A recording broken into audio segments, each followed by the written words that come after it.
Prime Asia television ਦੇਖਣ ਵਾਲੇ ਸਮੁੱਚੇ ਦਰਸ਼ਕਾਂ ਨੂੰ ਦਵਿੰਦਰ ਸਿੰਘ ਬੈਨੀਪਾਲ ਵੱਲੋਂ ਪਿਆਰ ਅਤੇ ਸਤਿਕਾਰ ਸਹਿਤ ਸਤਿ ਸ਼੍ਰੀ ਅਕਾਲ। ਪ੍ਰਾਈਮ ਫੋਕਸ ਵਿੱਚ ਤੁਹਾਡਾ ਸਭਨਾਂ ਦਾ ਹਾਰਦਿਕ ਸਵਾਗਤ ਹੈ। ਦੋਸਤੋ, ਪ੍ਰਾਈਮ ਏਸ਼ੀਆ ਟੈਲੀਵਿਜ਼ਨ ਦੀ ਟੀਮ ਬੀਤੇ ਕਈ ਦਿਨਾਂ ਤੋਂ ਵੈਨਕੂਵਰ ਆਈਲੈਂਡ ਦੇ ਵੱਖੋ-ਵੱਖ ਸ਼ਹਿਰਾਂ ਦੇ ਵਿੱਚੋਂ ਹੁੰਦੀ ਹੋਈ ਅੱਜ ਉਸ ਇਤਿਹਾਸਕ ਪਿੰਡ ਉਹ ਸ਼ਹਿਰ ਦੇ ਵਿੱਚ ਆ ਪਹੁੰਚੀ ਹੈ ਜਿਹੜਾ ਕਦੇ ਘੁੱਗ ਵਸਦਾ ਸੀ, ਜਿਹੜਾ ਹੁਸ਼ਿਆਰਪੁਰ ਜ਼ਿਲ੍ਹੇ ਦੇ ਪਿੰਡ ਪਾਲਦੀ ਦੇ ਨਾਂ ਤੇ ਵਸਾਇਆ ਗਿਆ।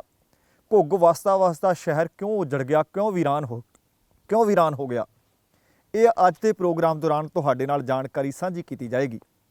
ਇਹਦੇ ਨਾਲ ਤੁਸੀਂ ਵੇਖ ਰਹੇ ਹੋਵੋਗੇ ਜਿੱਥੇ ਅਸੀਂ ਬੈਠੇ ਹਾਂ ਪਿੱਛੇ ਗੁਰਦੁਆਰਾ ਸਾਹਿਬ ਨਜ਼ਰ ਆ ਰਹੇ ਨੇ। ਇਹ ਸਾਲ 1919 ਦੇ ਵਿੱਚ 101 ਵਰ੍ਹਾ ਇਸ ਗੁਰਦੁਆਰਾ ਸਾਹਿਬ ਨੂੰ ਹੋ ਗਿਆ। 1 ਜੁਲਾਈ 1919 ਨੂੰ ਇਸ ਗੁਰਦੁਆਰਾ ਸਾਹਿਬ ਦੀ ਸਥਾਪਨਾ ਕੀਤੀ ਗਈ ਸੀ।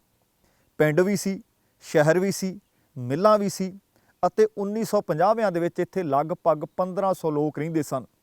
ਵੱਡੀ ਗਿਣਤੀ ਵਿੱਚ ਲੋਕ ਮਿੱਲ ਵਿੱਚ ਕੰਮ ਕਰਦੇ ਸੀ। ਉਹਦੇ ਵਿੱਚ ਪੰਜਾਬੀ ਭਾਈਚਾਰੇ ਦੇ ਵਿੱਚ ਚਾਈਨੀਜ਼, ਯੂਰਪੀਅਨ ਅਤੇ ਜੈਪਨੀਜ਼ ਵੱਖੋ-ਵੱਖ ਧਰਮਾਂ ਅਤੇ ਫਿਰਕਿਆਂ ਦੇ ਲੋਕ ਸਨ। ਸਕੂਲ ਵੀ ਸੀ, ਡਾਕਖਾਨਾ ਵੀ ਸੀ। ਮਈਆ ਸਿੰਘ ਜਿਹੜੇ ਬਾਅਦ ਦੇ ਵਿੱਚ ਮੇਓ ਸਿੰਘ ਦੇ ਨਾਮ ਨਾਲ ਮਸ਼ਹੂਰ ਹੋਏ, ਉਹਨਾਂ ਦੇ ਬੱਚੇ ਵੀ ਇੱਥੇ ਜਨਮੇ। ਉਹਨਾਂ ਦੀ ਧਰਮ ਪਤਨੀ, ਉਹਨਾਂ ਦੇ ਨਾਲ ਉਹਨਾਂ ਦਾ ਪਰਿਵਾਰ, ਉਹਨਾਂ ਦੇ ਕਜ਼ਨ ਬ੍ਰਦਰ ਤੇ ਬ੍ਰਦਰ ਇੱਥੇ ਰਹਿੰਦੇ ਰਹੇ। ਜਿਹੜੇ ਵਿਅਕਤੀ ਅੱਜ ਸਾਡੇ ਮਹਿਮਾਨ ਦੇ ਤੌਰ ਤੇ ਪ੍ਰੋਗਰਾਮ ਦੌਰਾਨ ਸ਼ਿਰਕਤ ਕਰਨਗੇ, ਉਹਨਾਂ ਨੇ ਇੱਥੇ ਆਪਣਾ ਕਾਫੀ ਜੀਵਨ ਦਾ ਹਿੱਸਾ ਗੁਜ਼ਾਰਿਆ। ਇੱਥੇ ਖੇਡੇ ਵੀ, ਇੱਥੇ ਕੰਮ ਵੀ ਕੀਤਾ, ਇੱਥੇ ਉਹਨਾਂ ਦੇ ਪਰਿਵਾਰ ਵਸਦੇ ਸਨ। ਇਹਨਾਂ ਦੀਆਂ ਬਹੁਤ ਸਾਰੀਆਂ ਯਾਦਾਂ ਇਸ ਧਰਤੀ ਦੇ ਨਾਲ, ਇਸ ਸ਼ਹਿਰ ਦੇ ਨਾਲ ਜੁੜੀਆਂ ਹੋਈਆਂ ਨੇ। ਉਹਨਾਂ ਦੇ ਨਾਲ ਗੱਲਬਾਤ ਕਰਾਂਗੇ, ਪਰ ਇਸ ਗੱਲਬਾਤ ਤੋਂ ਪਹਿਲਾਂ ਆਓ ਹੁਣ ਪਰਮਵੀਰ ਬਾਠ ਹੋਰਾਂ ਦਾ ਸਵਾਗਤ ਕਰਦੇ ਹਾਂ। ਬਾਠ ਸਾਹਿਬ ਜੀ ਆਇਆਂ, ਸਤਿ ਸ਼੍ਰੀ ਅਕਾਲ ਜੀ। ਸਤਿ ਸ਼੍ਰੀ ਅਕਾਲ ਜੀ, ਬਹੁਤ ਮਿਹਰਬਾਨੀ। ਬੈਨੀਪਾਲ ਸਾਹਿਬ, ਦੇਖੋ ਜਦੋਂ ਪਾਲਦੀ ਪਿੰਡ ਦਾ ਜ਼ਿਕਰ ਆਉਂਦਾ ਨਾ ਜੀ, ਤੇ ਉਦੋਂ ਸਭ ਤੋਂ ਪਹਿਲਾਂ ਮਨ ਦੇ ਵਿੱਚ ਇਹ ਆਉਂਦਾ ਹੈ ਕਿ ਜਦੋਂ ਅੱਜ ਕੈਨੇਡਾ ਦਾ ਕਿਤੇ ਵੀ ਚਰਚਾ ਚੱਲਦਾ ਤਾਂ 2-3 ਸ਼ਹਿਰ ਜਿਹੜੇ ਆ ਉਹ ਆਪਣੇ ਚੇਤਿਆਂ ਦੇ ਵਿੱਚ ਹੁੰਦੇ ਆ ਕਿ ਬਰੈਂਪਟਨ ਹੋ ਗਿਆ, ਜਾਂ ਉਧਰਲੇ ਪਾਸੇ ਟੋਰਾਂਟੋ ਦਾ ਚੇਤਾ, ਇੱਧਰਲੇ ਪਾਸੇ ਸਰੀ ਜਾਂ ਵੈਨਕੂਵਰ ਦਾ ਚੇਤਾ, ਜਾਂ ਹੁਣ ਥੋੜ੍ਹਾ ਅਲਬਰਟਾ ਦੇ ਸ਼ਹਿਰ ਐਡਮਿੰਟਨ ਤੇ ਕੈਲਗਰੀ ਜਿਹੜੇ ਉਹ ਚੇਤਿਆਂ 'ਚ ਆਉਂਦੇ ਆ ਜੀ। ਜਦੋਂ ਤਸਵੀਰਾਂ ਦੇਖੀ ਦੀਆਂ ਕੈਨੇਡਾ ਦੀਆਂ ਤਾਂ ਕੁਝ ਹੋਰ ਰੰਗ ਰੰਗੀਨੀ ਵਾਲੀਆਂ ਤਸਵੀਰਾਂ ਬਹੁਤ ਸਾਰੀਆਂ ਹੁੰਦੀਆਂ ਕਿ ਉੱਥੇ ਪੰਜਾਬੀ ਭਾਈਚਾਰੇ ਨੇ ਜਿਹੜੇ ਆਪਣੇ ਝੰਡੇ ਗੱਡ ਦਿੱਤੇ ਆ ਜੀ। ਪਰ ਜਦੋਂ ਪੰਜਾਬੀਆਂ ਦੇ ਸਿੱਖ ਭਾਈਚਾਰੇ ਦੇ ਇੱਥੇ ਇਤਿਹਾਸ ਨੂੰ ਦੇਖਦੇ ਆ ਕਿ ਸ਼ੁਰੂ ਦੇ ਵਿੱਚ ਸੰਘਰਸ਼ ਕਿਵੇਂ ਕੀਤਾ ਤੇ ਉਹਦੇ ਤੋਂ ਬਾਅਦ ਅੱਜ ਹੱਦਾਂ ਸਰਹੱਦਾਂ ਵਿਕਾਸ ਦੀਆਂ, ਡਿਵੈਲਪਮੈਂਟ ਦੀਆਂ ਅਸੀਂ ਕਿੰਨੀਆਂ ਟੱਪ ਗਏ, ਕਿੰਨੀ ਵੱਡੀ ਗਿਣਤੀ ਹੋ ਗਈ, ਪਰ ਉਹਦੇ ਪਿੱਛੇ ਬਹੁਤ ਸਾਰਾ ਇੱਕ ਸੰਘਰਸ਼ ਜਿਹਾ। ਹੁਣ ਸ਼੍ਰੀ ਗੁਰੂ ਗ੍ਰੰਥ ਸਾਹਿਬ ਜੀ ਸੁਸ਼ੋਭਿਤ ਨੇ ਪਿੱਛੇ ਗੁਰੂ ਘਰ ਦੇ ਵਿੱਚ ਜੀ। ਹੁਣ ਇਸ ਗੁਰੂ ਘਰ ਦੇ ਵਿੱਚ ਤੁਸੀਂ 101 ਸਾਲ ਦਾ ਅਰਸਾ ਦੱਸਿਆ। 101 ਸਾਲ ਪਹਿਲਾਂ ਕੈਨੇਡਾ ਕਿਸ ਤਰ੍ਹਾਂ ਦਾ ਹੋਏਗਾ ਜੀ, ਉਦੋਂ ਇਸ ਥਾਂ ਦੇ ਉੱਤੇ ਪੰਜਾਬੀ ਕਿਵੇਂ ਪੁੱਜੇ, ਉਸ ਵੇਲੇ ਇੱਕ ਮਿੱਲ ਦੇ ਮਾਲਕ ਦੇ ਤੌਰ ਦੇ ਉੱਤੇ ਆਪਣੇ ਆਪ ਨੂੰ ਸਥਾਪਿਤ ਕਰਨਾ ਕਿੰਨਾ ਔਖਾ। ਇਹ ਇਸ ਕਰਕੇ ਪ੍ਰੋਗਰਾਮ ਬੈਨੀਪਾਲ ਸਾਹਿਬ ਅੱਜ ਦਾ ਬੇਹੱਦ ਮਹੱਤਵਪੂਰਨ ਹੈ।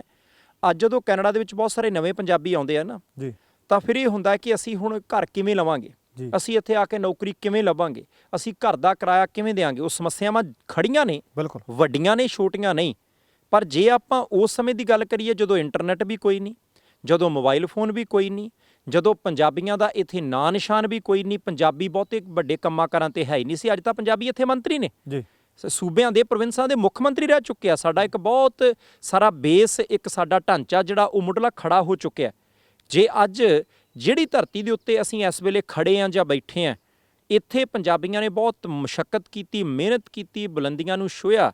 ਪਰ ਨਾਲ ਦੀ ਨਾਲ ਅੱਜ ਦੇ ਪ੍ਰੋਗਰਾਮ ਦਾ ਬੈਨੀਪਾਲ ਸਾਹਿਬ ਸਭ ਤੋਂ ਵੱਡਾ ਜਿਹੜਾ ਸੱਚ ਹੈ ਜਿਹਨੂੰ ਅੰਗ ਸੰਗ ਰੱਖਣਾ ਚਾਹੀਦਾ, ਤੇ ਜੇ ਅਸੀਂ ਅੰਗ ਸੰਗ ਰੱਖ ਲਈਏ ਤਾਂ ਸ਼ਾਇਦ ਜ਼ਿੰਦਗੀ ਦੇ ਵਿੱਚ ਬਹੁਤੀ ਨਿਰਾਸ਼ਾ ਸਾਨੂੰ ਨਹੀਂ ਹੋਏਗੀ। ਪਹਿਲੀ ਗੱਲ ਕਿ ਜੋ ਕੁਝ ਵੀ ਅੱਜ ਅਸੀਂ ਬਣਾਉਂਦੇ ਹਾਂ, ਭਾਵੇਂ ਭਾਰਤ ਪੰਜਾਬ 'ਚ ਰਹਿ ਕੇ ਬਣਾਈਏ, ਭਾਵੇਂ ਦੁਨੀਆ ਦੇ ਕਿਸੇ ਵੀ ਕੋਨੇ 'ਚ ਰਹਿ ਕੇ ਬਣਾਈਏ, ਉਹਨੂੰ ਬਣਾਉਣ ਦੇ ਨਾਲ ਉਹਨੂੰ ਸਾਂਭ ਕੇ ਕਿਵੇਂ ਰੱਖਣਾ ਉਹ ਬਹੁਤ ਜ਼ਰੂਰੀ ਹੈ। ਮੰਨ ਲਓ ਅਸੀਂ ਘਰ ਦੇ ਵਿੱਚ ਇੱਕ ਕੋਈ ਮੱਝ ਜਾਂ ਗਾਂ ਖਰੀਦ ਕੇ ਲਿਆਏ ਹਾਂ ਜੀ, ਕੱਲੀ ਉਹਨੂੰ ਖਰੀਦਣ ਦੇ ਨਾਲ ਨਹੀਂ, ਉਹਨੂੰ ਪੱਠੇ ਵੱਢਣ ਲਈ ਦਾਤੀ ਵੀ ਚਾਹੀਦੀ ਹੈ, ਪੱਠੇ ਕੁਤਰਨ ਵਾਲੀ ਮਸ਼ੀਨ ਵੀ ਚਾਹੀਦੀ ਹੈ, ਪੱਠੇ ਲਿਆਉਣੋਂ ਕਿੱਥੇ ਆ ਉਹਦੇ ਪ੍ਰਬੰਧ ਵੀ ਚਾਹੀਦੇ ਆ।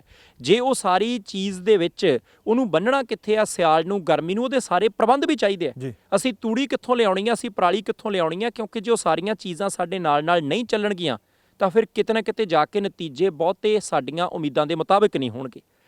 ਇਸ ਕਰਕੇ ਜਦੋਂ ਵੀ ਕੋਈ ਚੀਜ਼ ਸਿਰਜੀ ਜਾਂਦੀ ਹੈ, ਅਸੀਂ ਭਾਵੇਂ ਆਪਣੇ ਬੱਚਿਆਂ ਦੇ ਲਈ ਕੁਝ ਕਰਦੇ ਹਾਂ, ਵੱਡੇ ਕਰ ਲੈਂਦੇ ਹਾਂ, ਬਹੁਤ ਸਾਰੀ ਪ੍ਰੋਪਰਟੀ ਬਣਾਉਣ ਦੀ ਕੋਸ਼ਿਸ਼ ਕਰਦੇ ਹਾਂ, ਪਰ ਫਿਰ ਵੀ ਇਤਿਹਾਸ ਦੇ ਉੱਤੇ, ਭਵਿੱਖ ਦੇ ਉੱਤੇ ਨਜ਼ਰ ਮਾਰ ਕੇ ਰੱਖਣੀ ਬਹੁਤ ਜ਼ਰੂਰੀ ਹੈ। ਖਾਸ ਤੌਰ 'ਤੇ ਛੋਟੀ ਉਮਰੇ ਬੱਚਿਆਂ ਨੂੰ ਇੰਨੇ ਯੋਗ ਅਸੀਂ ਕਿਵੇਂ ਬਣਾ ਦਈਏ ਕਿ ਉਹਨਾਂ ਨੂੰ ਹਰ ਦੁਨੀਆ ਦੀ ਹਬੀ ਨਬੀ ਦਾ ਪਤਾ ਹੋਵੇ, ਜਿਹਦੇ ਨਾਲ ਕਿ ਉਹ ਸਾਰੀ ਚੀਜ਼ ਨੂੰ ਅੱਗੋਂ ਜਾ ਕੇ ਸਾਂਭ ਸਕਣ। ਇੱਕ ਤਾਂ ਸਬਕ ਇਹ ਹੈ ਜੀ।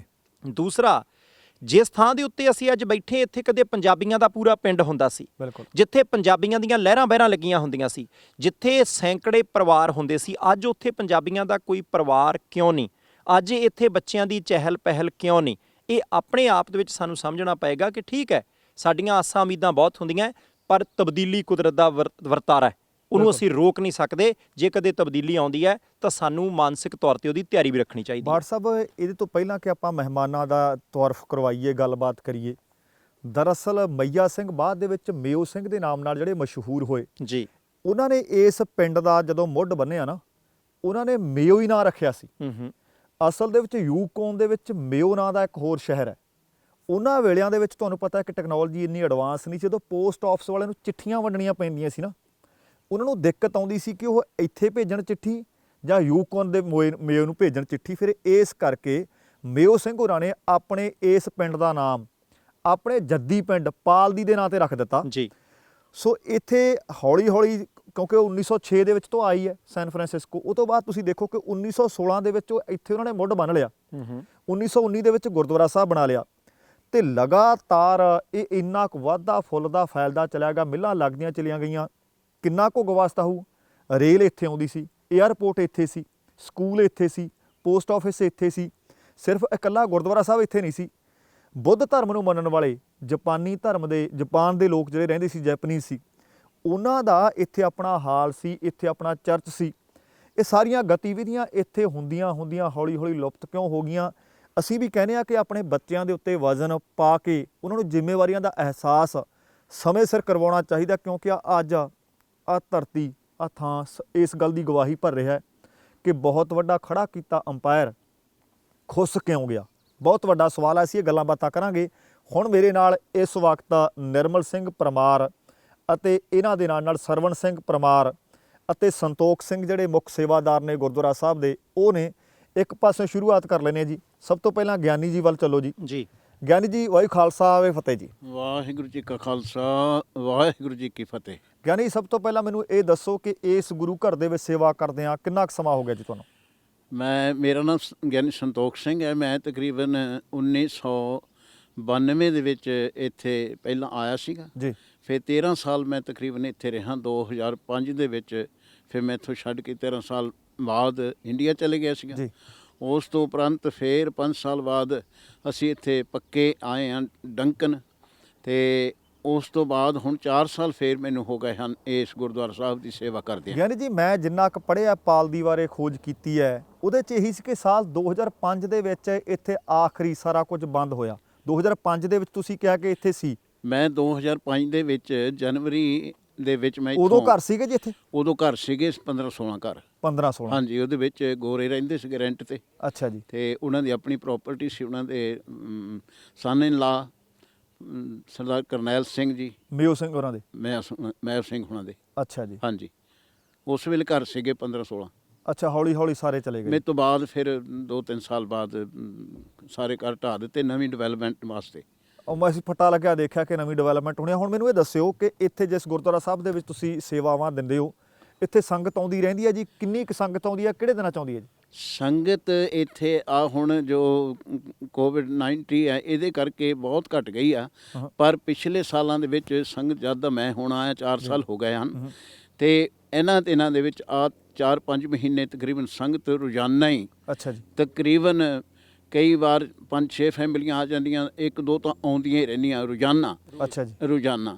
ਤੇ ਹੁਣ ਬਹੁਤ ਘੱਟ ਹੈ। ਕੁਝ ਜਿਹੜੇ ਸਟੂਡੈਂਟ ਆ ਉਹ ਕਿਤੇ ਕਿਤੇ ਜ਼ਰੂਰ ਆਉਂਦੇ ਆ। ਅੱਛਾ ਜੀ। ਇਸੇ ਕਰਕੇ ਕੋਵਿਡ ਕਰਕੇ, ਨਹੀਂ ਤਾਂ ਅੱਗੇ ਸੰਗਤ ਬਹੁਤ ਆਉਂਦੀ ਸੀ। ਸੋ ਨਿਰਮਲ ਸਿੰਘ ਹੋਰਾਂ ਨੂੰ ਮਾਈਕ ਹਵਾਲੇ ਕਰੋ ਜੀ। ਨਿਰਮਲ ਸਿੰਘ ਜੀ, ਸਭ ਤੋਂ ਪਹਿਲਾਂ ਤਾਂ ਤੁਹਾਡਾ ਸਵਾਗਤ ਹੈ ਜੀ। ਸਤਿ ਸ੍ਰੀ ਅਕਾਲ ਜੀ। ਸਤਿ ਸ੍ਰੀ ਅਕਾਲ। ਨਿਰਮਲ ਸਿੰਘ ਜੀ, ਇਹ ਦੱਸੋ ਇੱਥੇ ਤੁਹਾਡਾ ਪਰਿਵਾਰ ਰਹਿੰਦਾ ਰਿਹਾ? ਜੇ ਰਹਿੰਦਾ ਰਿਹਾ ਤੇ ਕਿਹੜੇ ਸਾਲ 'ਚ ਤੁਸੀਂ ਆਏ ਜੀ? ਅਸੀਂ 1961 ਦੇ ਵਿੱਚ ਆਏ ਹਾਂ। ਅੱਛਾ ਜੀ। ਮਾਈ ਫਾਦਰ ਤਾਂ ਮਦਰ ਤਾਂ ਮੈਂ, 3 ਜਣੇ ਤੇ ਅਸੀਂ। ਉਦੋਂ ਕਿੰਨੀ ਕੁ ਰੌਣਕ ਹੁੰਦੀ ਸੀ ਜੀ? ਉਦੋਂ ਕਾਫੀ ਰੌਣਕ ਸੀਗੀ। ਫੇਰ ਵੀ ਕੀ 50 ਕੁ ਤਾਂ ਘਰ ਹੋਣੇ। 50 ਘਰ? ਯਾ ਕਿ ਤੁਹਾਡਾ ਘਰ ਇੱਥੇ ਸੀਗਾ ਜੀ? ਸਾਡਾ ਘਰ ਉਧਰ ਦਰਖਤਾਂ ਤੋਂ ਨਾ ਗਾਹਾਂ ਪਿੱਛੇ। ਅੱਛਾ ਜੀ। ਪਹਿਲਾ ਘਰ ਰੋਡ ਤੇ ਸੀ। ਇੱਧਰ ਘਰ ਸੀ? ਹਾਂਜੀ, ਪਾਲ ਦੀ ਰੋਡ ਤੇ। ਪਾਲ ਦੀ ਰੋਡ ਦੇ ਉੱਤੇ ਤੁਹਾਡਾ ਇੱਧਰ ਕਿਤੇ ਘਰ ਸੀਗਾ ਜੀ ਉਸ Yeah, ਵਕਤ? ਹਾਂਜੀ। ਤੇ ਕਿੰਨੇ ਕੁ ਸਾਲ ਰਹੇ ਜੀ ਤੁਸੀਂ, ਕਦੋਂ ਤੱਕ ਰਹੇ ਜੀ ਇੱਥੇ? ਅਸੀਂ 61 ਤੋਂ 1980 ਤੱਕ ਰਹੇ ਸੀਗੇ। ਉਦੋਂ ਕੋਈ ਮਿਲ ਚੱਲਦਾ ਸੀ ਜੀ? ਮਿਲ ਕੀ ਉਦੋਂ ਕੀ ਮਿਲ ਨਹੀਂ ਇੱਥੇ ਨਹੀਂ ਚੱਲਦੀ ਸੀ, ਪਰ ਆਲੇ ਦੁਆਲੇ ਲੇਕਾ ਉਚਨ ਮਸਾਚੀ ਉੱਧਰ ਚੱਲਦੀਆਂ ਸੀ। ਅੱਛਾ ਜੀ। ਤੇ ਸਰਵਣ ਸਿੰਘ ਹੋਰਾਂ ਨੂੰ ਦਿਓ ਜੀ ਮਾਈ। ਸਰਵਣ ਸਿੰਘ ਪਰਮਾਰ ਜਿਹੜੇ ਇਹ ਵੀ ਲੰਬਾ ਸਮਾਂ ਇੱਥੇ ਰਹਿੰਦੇ ਰਹੇ, ਤੁਹਾਡਾ ਜੀ ਆਇਆਂ ਨੂੰ ਸਵਾਗਤ ਹੈ ਜੀ, ਸਤਿ ਸ਼੍ਰੀ ਅਕਾਲ। ਸਤਿ ਸ੍ਰੀ ਅਕਾਲ ਜੀ, ਸਤਿ ਸ੍ਰੀ ਅਕਾਲ। ਮੈਨੂੰ ਇਹ ਦੱਸੋ ਜੀ, ਤੁਸੀਂ ਵੀ ਇੱਥੇ ਕੋਈ ਕੰਮ ਕੀਤਾ? ਉਸ ਵਕਤ ਮਿਲ ਚੱਲਦੀ ਸੀ ਜਦ ਤੁਸੀਂ ਆਏ? ਕਿਹੜੇ ਸਾਲ ਚ ਆਏ ਸੀ ਜੀ? ਮੈਂ 67 ਦੇ ਵਿੱਚ ਆਇਆ ਸੀ ਇੱਥੇ। ਹਾਂਜੀ। ਉਦੋਂ ਸੀ ਮਿਲ ਜੀ ਕੋਈ? ਨਹੀਂ, ਇੱਥੇ ਨਹੀਂ ਸੀ ਮਿਲ। ਹਾਂਜੀ। ਅੱਛਾ। ਮੈਂ ਲੇਡੀ ਸਮਿਥ ਕੰਮ ਕਰਦਾ ਸੀ ਉਦੋਂ। ਤੇ ਰਹਿੰਦੇ ਇੱਥੇ ਸੀ? ਰਹਿੰਦੇ ਇੱਥੇ, ਉੱਥੋਂ ਡਰਾਈਵ ਕਰਕੇ ਜਾਂਦੇ ਸੀ। ਹਾਂਜੀ। ਇੱਥੋਂ ਕਿੰਨਾ ਟਾਈਮ ਲੱਗ ਜਾਂਦਾ ਜੀ ਲੇਡੀ ਸਮਿਥ ਜਾਣ ਨੂੰ? ਅੱਧਾ ਘੰਟਾ ਲੱਗ ਜਾਂਦਾ ਸੀ। ਹਾਂਜੀ। ਫਿਰ ਇੱਥੇ ਰਹਿਣ ਦਾ ਕਾਰਨ ਕੀ ਸੀ ਜੀ? ਇੱਥੇ ਬੰਕ ਹਾਊਸ 'ਚ ਅਸੀਂ ਮੁੰਡੇ ਇਕੱਠੇ ਰਹਿੰਦੇ ਸੀ। ਕਿੰਨੇ ਜਾਣੇ ਸੀ ਜੀ? ਅਸੀਂ 9 ਜਣੇ ਸੀ ਮੁੰਡੇ। ਹਾਂਜੀ। ਕੁੱਕ ਹਾਊਸ ਦੇ ਵਿੱਚ ਸਾਡੇ ਲੇਕ ਜਾਣਾ, ਇਹਨਾਂ ਦਾ ਮਾਈਕ ਨੇੜੇ ਕਰ ਲਓ ਜੀ ਥੋੜਾ ਜਿਹਾ। ਕੁੱਕ ਹਾਊਸ ਦੇ ਵਿੱਚ ਰਹਿੰਦੇ ਸੀ ਅਸੀਂ। ਹਾਂ। ਸਾਰੇ ਇਕੱਠੇ ਲੰਗਰ ਇੱਕ ਜਗ੍ਹਾ ਬਣਾਉਂਦੇ ਸੀ ਇਹਨਾਂ ਦੀ, ਤੇ ਸ਼ਾਮ ਨੂੰ ਆ ਕੇ ਤੇ ਨਾਲੇ ਸ਼ਾਮ ਨੂੰ ਤਾਸ਼ ਖੇਡਦੇ ਸੀ। ਅੱਛਾ ਜੀ। ਬੈਠੇ ਇੰਜੋਏ ਕਰਦੇ ਸਾਰੇ। ਅੱਛਾ, ਜੇ ਹੁਣ ਇੱਧਰ ਕਿਤੇ ਦੱਸਣਾ ਹੋਵੇ ਗੁਰਦੁਆਰਾ ਸਾਹਿਬ ਵਾਲੇ ਪਾਸੇ ਨੂੰ ਕਿ ਕਿੱਥੇ ਇੱਕ ਬੰਕ ਹਾਊਸ ਸੀ, ਕਿੱਥੇ ਇੱਕ ਰਹਿੰਦੇ ਸੀ? ਐਸੇ ਜਗ੍ਹਾ ਸੀ ਜੀ, ਤੋਂ 20 ਫੁੱਟ ਤੋਂ ਅੱਗੇ ਜਾ ਕੇ ਆ ਜਿੱਥੇ ਕਾ ਅੱਜ ਤੇ ਫਾਇਰ ਹਾਈਡਰੈਂਟ ਹੈ, ਜਿੱਥੇ ਫਾਇਰ ਹਾਈਡਰੈਂਟ ਹੈ ਜੀ। ਇਸੇ ਜਗ੍ਹਾ ਸੀ ਰਹਿੰਦੇ। ਹਾਂਜੀ। ਅੱਛਾ ਜੀ। ਕਿੰਨੇ ਸਾਲ ਰਹਿੰਦੇ ਰਹੇ ਜੀ? ਮੈਂ 70 ਦੇ ਵਿੱਚ ਇੱਥੋਂ ਫਿਰ ਡੰਕਨ ਮੂਵ ਹੋ ਗਿਆ ਸੀ ਮੁੰਡੇ ਸਾਰੇ। ਹਾਂਜੀ। ਅੱਛਾ, ਮੈਨੂੰ ਇਹਨਾਂ ਨੂੰ ਦਿਓ ਜੀ, ਨਿਰਮਲ ਸਿੰਘ ਹੋਰਾਂ ਨੂੰ। ਨਿਰਮਲ ਸਿੰਘ ਜੀ, ਤੁਸੀਂ 61 ਚ ਇੱਥੇ ਆ ਗਏ। ਹਾਂਜੀ। ਅਸੀਂ ਜਿੰਨਾ ਕਿ ਦੇਖਦੇ ਸੀ, ਪੜਤਾਲ ਕਰਦੇ ਸੀ, ਕਿਤੇ ਰੇਲਵੇ ਲਾਈਨ ਵੀ ਆਉਂਦੀ ਸੀ, ਇੱਥੇ 에ਅਰਪੋਰਟ ਵੀ ਸੀ, ਉਹ ਕਿੱਥੇ ਕਿਥਾਵਾਂ ਸੀਗੀਆਂ ਜੀ? ਕੁਛ ਆਈਡੀਆ ਜੀ ਤੁਹਾਨੂੰ? ਬਸ ਗਾਹਾਂ ਨਾ ਵਿੱਚ ਤੇ ਦਰਖਤ ਚੈਰੀ ਟਰੀ ਆ, ਅੱਛਾ ਇੱਥੋਂ ਰੇਲਵੇ ਲਾਈਨ ਡੰਕਨ ਨੂੰ ਤੇ ਲੇਕਾ ਉਚਨ ਨੂੰ ਜਾਂਦੀ ਸੀਗੀ, ਇੱਥੋਂ ਜੀ? ਯੂਬੋ ਤੱਕ। ਅੱਛਾ ਜੀ। ਇਹ ਉਦੋਂ ਜਦੋਂ ਮੈਂ ਆਇਆ ਉਦੋਂ ਚੱਲਦੀ ਸੀਗੀ। ਚੱਲਦੀ ਸੀ ਰੇਲਵੇ? ਹਾਂਜੀ, ਚੱਲਦੀ ਸੀਗੀ। ਤੇ ਜਿਹੜਾ 에ਅਰਪੋਰਟ ਸੀ ਉਹ ਕਿੱਥੇ ਸੀ ਜੀ? 에ਅਰਪੋਰਟ ਜਿੱਥੇ ਸਮਿਟਰੀ ਤੁਸੀਂ ਕਹਿੰਦੇ ਆ, ਹਾਂਜੀ, ਪਿੱਛੇ। ਪਿੱਛੇ। ਅੱਛਾ ਜੀ। ਤਾਂ ਉੱਥੇ 에ਅਰਪੋਰਟ ਸੀਗੀ ਗਾਹਾਂ ਸੋ ਸਮਿਟਰੀ ਤੋਂ ਉਹ ਜਿਹੜੇ ਜਹਾਜ਼ ਸੀ ਉਹ ਸਰਕਾਰ ਦੇ ਸੀ ਜਾਂ ਮਿਓ ਕੰਪਨੀ ਦੇ ਸੀ, ਮਿਓ ਸਿੰਘ ਦੇ ਸੀ? ਇਹ ਕਿ ਮਿਓ ਸਿੰਘ ਦੇ ਕੀ ਮੁੰਡੇ ਦੇ ਰਜਿੰਦੀ ਸਿੰਘ, ਹਾਂ ਹਾਂ। ਉਹਦਾ ਕੀ 2 ਪਲੇਨ ਸੀਗੇ ਛੋਟੇ ਛੋਟੇ, ਅੱਛਾ ਜੀ। ਜਿਹੜੇ 6 ਪੈਸੇਂਜਰ ਵਾਲੇ। ਅੱਛਾ, ਉਹਦੇ ਚ ਆਉਂਦੇ ਜਾਂਦੇ? ਉਹਦੇ ਚ ਆਉਂਦਾ ਜਾਂਦਾ ਰਹਿੰਦਾ ਸੀਗਾ, ਵੈਂਕੂਵਰ, ਸਿਆਟਲ ਨੂੰ, ਜੋ ਵੀ ਕਿਤੇ। ਤੇ ਅੱਜ ਕੱਲ ਉਹ ਪਰਿਵਾਰ ਘੁੱਗ ਵਸਦਾ ਹੈ ਜਾਂ ਆਮ ਪਰਿਵਾਰ ਬਣ ਗਿਆ ਜਾਂ ਅਮੀਰ ਪਰਿਵਾਰ ਹੈ ਜੀ ਹਲੇ ਵੀ?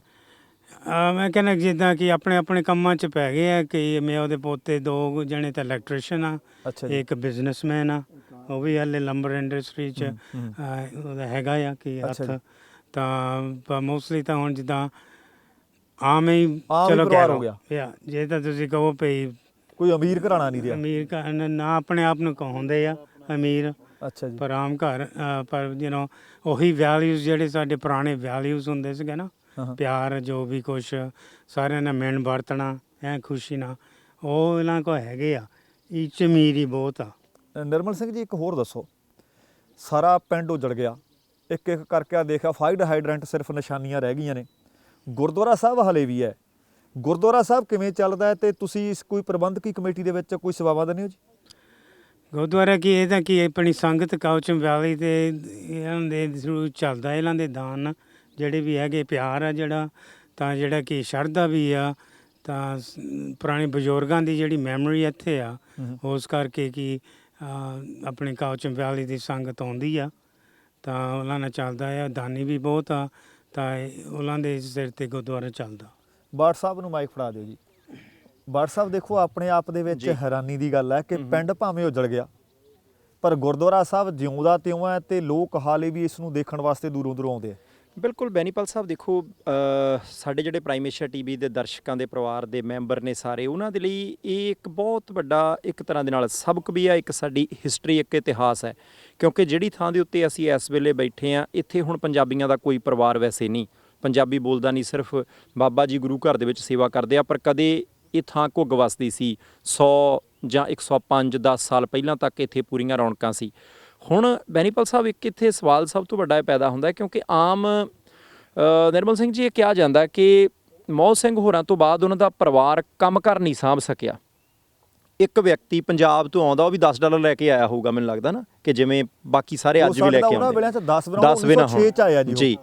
ਹੁਣ ਕੁਛ ਵੀ ਜੇਬ ਦੇ ਵਿੱਚ ਪੂੰਜੀ ਨਹੀਂ, ਇੱਕ ਮਿੱਲ ਦੇ ਮਾਲਕ ਤੱਕ ਦਾ ਸਫ਼ਰ ਤੈਅ ਕੀਤਾ, ਫਿਰ ਇੰਨੇ ਜ਼ਿਆਦਾ ਪਰਿਵਾਰਾਂ ਨੂੰ ਪੰਜਾਬ ਤੋਂ ਬੁਲਾਇਆ ਵੀ, ਉਹਨਾਂ ਨੂੰ ਸੈੱਟ ਵੀ ਕੀਤਾ। ਫਿਰ ਭਾਵੇਂ ਇੱਥੇ ਦੀ ਮੁੱਖ ਧਾਰਾ ਦੇ ਵਿੱਚ ਦਾਨ ਦੇਣਾ ਹੋਵੇ, ਐਜੂਕੇਸ਼ਨ ਸੈਕਟਰ 'ਚ ਦੇਣਾ ਹੋਵੇ, ਭਾਵੇਂ ਹੈਲਥ ਸੈਕਟਰ ਦੇਣਾ ਹੋਵੇ, ਬਹੁਤ ਸਾਰਾ ਦਾਨ ਵੀ ਦਿੱਤਾ, ਨਾਂ ਬਣਾਇਆ ਪੂਰਾ ਆਪਣਾ। ਉਹਦੇ ਤੋਂ ਬਾਅਦ ਇਹ ਸਾਰਾ ਕੁਝ ਥੇ ਕਿਵੇਂ ਹੋ ਗਿਆ, ਖਤਮ ਕਿਵੇਂ ਹੋ ਗਿਆ? ਕੀ ਪਰਿਵਾਰ ਅੱਗੋਂ ਸਾਂਭ ਨਹੀਂ ਸਕਿਆ ਜਾਂ ਫਿਰ ਕਾਰੋਬਾਰ ਦੇ ਵਿੱਚ ਕੁਝ ਤਬਦੀਲੀਆਂ ਆ ਗਈਆਂ? ਇਹ ਕੀ ਗੱਲ ਹੈ ਜਿਹੜੀ ਤੁਸੀਂ ਕਰਦੇ ਹਾਂ, ਇਹ ਹੈਗੀ ਹੈ ਰੱਬ ਦੇ ਹੱਥ 'ਚ। ਜੀ ਜੋ ਕੁਝ ਰੱਬ ਨੇ ਤੁਹਾਡੇ ਲਈ ਸੋਚਿਆ ਜਾਂ ਜੋ ਵੀ ਕੁਝ ਕਰਾਉਣਾ ਆ ਜਾਂ ਕਰਨਾ ਆ, ਉਹ ਉਹਨਾਂ ਦੇ ਹੱਥ 'ਚ ਆ। ਹੁਣ ਜਿੱਦਾਂ ਤੁਸੀਂ ਕਹਿੰਦੇ ਮੇਓ ਸਿੰਘ ਪੂਰੇ ਹੋਏ ਆ, ਤਾਂ ਉਹਨਾਂ ਦੇ ਪਰਿਵਾਰ ਜਿਹੜਾ ਸੀਗਾ, ਮੁੰਡੇ ਨਿਆਣੇ ਸਾਰੇ ਜੀ ਅੰਡਰ 20 ਇਅਰਸ 올ਡ ਹੋਣੇ ਆ। ਛੋਟੇ ਸੀ। ਯਾ ਹੁਣ ਗੋਰਿਆਂ 'ਚ ਇਹ ਹੁੰਦੀ ਆ ਵੀ ਹਾਈਂਡਸਾਈਟ ਇਜ਼ 2020 ਰਾਈਟ। ਹੁਣ ਕੀ ਦੇਖੋ ਜਿਹੜਾ ਕੀ ਕਹਿ ਦਿੰਦੇ ਆ ਮੈਨੂੰ ਆਹ ਕਰਨਾ ਚਾਹੀਦਾ ਸੀ, ਉਹ ਕਰਨਾ ਚਾਹੀਦਾ ਸੀਗਾ, ਇੱਦਾਂ ਬਚਾਉਣ ਨੂੰ। ਪਰ ਹੁਣ ਨਿਆਣਿਆਂ ਨੇ ਤੇ ਉਦੋਂ ਤਾਂ ਉਹਨਾਂ ਨੇ ਉਸ ਟਾਈਮ ਉਹਨਾਂ ਦਾ ਸੀਗਾ ਸੋਚਣ ਦਾ, ਉਹਨਾਂ ਨੇ ਕਈਆਂ ਤੋਂ ਸਲਾਹਾਂ ਲਈਆਂ। ਜੀ ਉਹ ਫਿਰ ਉਹਨਾਂ ਨੂੰ ਇਹ ਨਹੀਂ ਸਮਝ ਆਈ ਵੀ ਠੀਕ ਸਲਾਹ ਹੈ ਕਿ ਗਲਤ ਸਲਾਹ ਆ। ਕੋਸ਼ਿਸ਼ ਕੀਤੀ। ਕੋਸ਼ਿਸ਼ ਤਾਂ ਕੀਤੀ ਆ ਰਾਈਟ। ਸੋ ਜਿਹੜੀ ਸਲਾਹ ਉਹਨਾਂ ਨੇ ਉਹਨਾਂ ਨੂੰ ਮਿਲਦੀ ਕੋਸ਼ਿਸ਼ ਤਾਂ ਗਈ, ਉਹੀ ਕੰਮ ਕੀਤੀ ਰਾਈਟ ਕਰਦੇ ਟੂ ਦੀ ਐਂਡ ਵੀ ਬਾਪ ਦਾ ਨਾਂ ਰਵੇ, ਮਿਲਣਾ ਰਵੇ। ਪਰ ਉਹਨਾਂ ਦੇ ਪੇ ਹੱਥ 'ਚ ਨਹੀਂ, ਜਿਹੜਾ ਨਹੀਂ ਫਿਰ ਬਣਨਾ ਸੀਗਾ ਉਹ ਨਹੀਂ ਬਣਨਾ। ਸਰਵਣ ਸਿੰਘ ਕਿਸਮਤ ਹੀ ਜੀ, ਇਦਾਂ ਸੀ। ਇਹ ਨਰਮਲ ਸਿੰਘ ਜੀ ਇਹ ਦੱਸਿਓ, ਮੇਓ ਸਿੰਘ ਹੋਰੀ 1955 ਦੇ ਵਿੱਚ ਅਕਾਲ ਚਲਾਣਾ ਕਰਦੇ ਆ, ਡੈਥ ਉਹਨਾਂ ਦੀ 1955 ਚ ਹੋਈ। ਹਾਂਜੀ। ਇਹ ਗੱਲ 'ਚ ਕਿੰਨੀ ਕੁ ਸੱਚਾਈ ਹੈ ਕਿ ਉਹਨਾਂ ਦੇ ਜਿਹੜੇ ਧਰਮ ਪਤਨੀ ਸੀ 1952 ਦੇ ਵਿੱਚ ਬਿਸ਼ਨ ਕੌਰ ਹੁਣੀ ਚੜ੍ਹਾਈ ਕਰਦੇ ਆ, ਆਹੋ ਕਿ ਉਹਦੇ ਤੋਂ ਬਾਅਦ ਮੇਓ ਸਿੰਘ ਹੋਰਾਂ ਦਾ ਵੀ ਜਿਹੜਾ ਸੀ ਜਿਹੜੇ ਹਿਸਾਬ ਨਾਲ ਅੱਗੇ ਪਹਿਲਾਂ ਐਕਟਿਵ ਰਹਿੰਦੇ ਸੀ, ਕਿ ਥੋੜਾ ਬਹੁਤ ਉਹ ਵੀ ਪਹਿਲਾਂ ਨਾਲੋਂ ਸਲੋ ਹੋ ਗਏ ਸੀ? ਹੁਣ ਜਿੱਦਾਂ ਸਾਰੇ ਆਪਣੇ 'ਚ ਸੁਣਿਆ ਹੋਣਾ ਪਏ, ਕਈ ਵਾਰੀ ਇਹਨਾਂ ਘਰ 'ਚ ਆਉਂਦਾ ਉਹ ਬੰਦਾ ਜਿਹੜਾ ਕਿਸਮਤ ਵਾਲਾ ਬੰਦਾ ਆ। ਹਾਂ ਆਈ ਥਿੰਕ ਸਾਰੇ ਬਲੀਵ ਕਰਦੇ ਆ ਮਿਸਿਸ ਮੇਓ ਕਿਸਮਤ ਵਾਲੀ ਸੀਗੀ। ਉਹ ਕੀ ਮਿਸਟਰ ਮੇਓ ਲਈ ਜਿੱਦਾਂ ਕਹਿ ਲਓ ਵੀ ਗੁੱਡ ਲੱਕ ਸੀ, ਗੁੱਡ ਲੱਕ ਪਰਸਨ ਸੀਗੀ। ਯਾ ਤਾਂ ਉਹ ਫਿਰ ਜਦੋਂ ਉਹ ਪੂਰੇ ਹੋਏ ਆ, ਫਿਰ ਸੁਣਿਆ ਇਦਾਂ ਵੀ ਮਿਸਟਰ ਮੇਓ ਦਾ ਫਿਰ ਜਿਹੜਾ ਡਰਾਈਵ ਸੀਗੀ ਹੈ ਨਾ, ਹਾਂ ਉਹ ਥੋੜਾ ਜਿਹਾ ਕੀ ਜਿੱਦਾਂ ਵੀ ਗਈ। ਡਾਊਨ ਹੋ ਗਈ ਆ। ਜੀ ਇੱਧਰ ਮੈਨੂੰ ਹਾਂ। ਇੱਕ ਮਿੰਟ ਲਈ ਮਾਈਕ ਦਿਓ। ਇੱਕ ਮੈਂ ਸਰਵਣ ਸਿੰਘ ਜੀ ਤੁਹਾਡੇ ਤੋਂ ਪੁੱਛਣਾ ਸਵਾਲ ਇਹ ਹੈ ਕਿ ਅੱਜ ਕੈਨੇਡਾ ਦੇ ਵਿੱਚ ਕੰਮ ਕਰਨ ਦੀਆਂ ਸਥਿਤੀਆਂ ਕੁਝ ਹੋਰ ਨੇ, ਕੰਮ ਧੰਦੇ ਕੁਝ ਹੋਰ ਤਰ੍ਹਾਂ ਦੇ ਆ, ਕੁਝ ਸੌਖ ਵੀ ਆ, ਕੁਝ ਔਖ ਵੀ ਆ।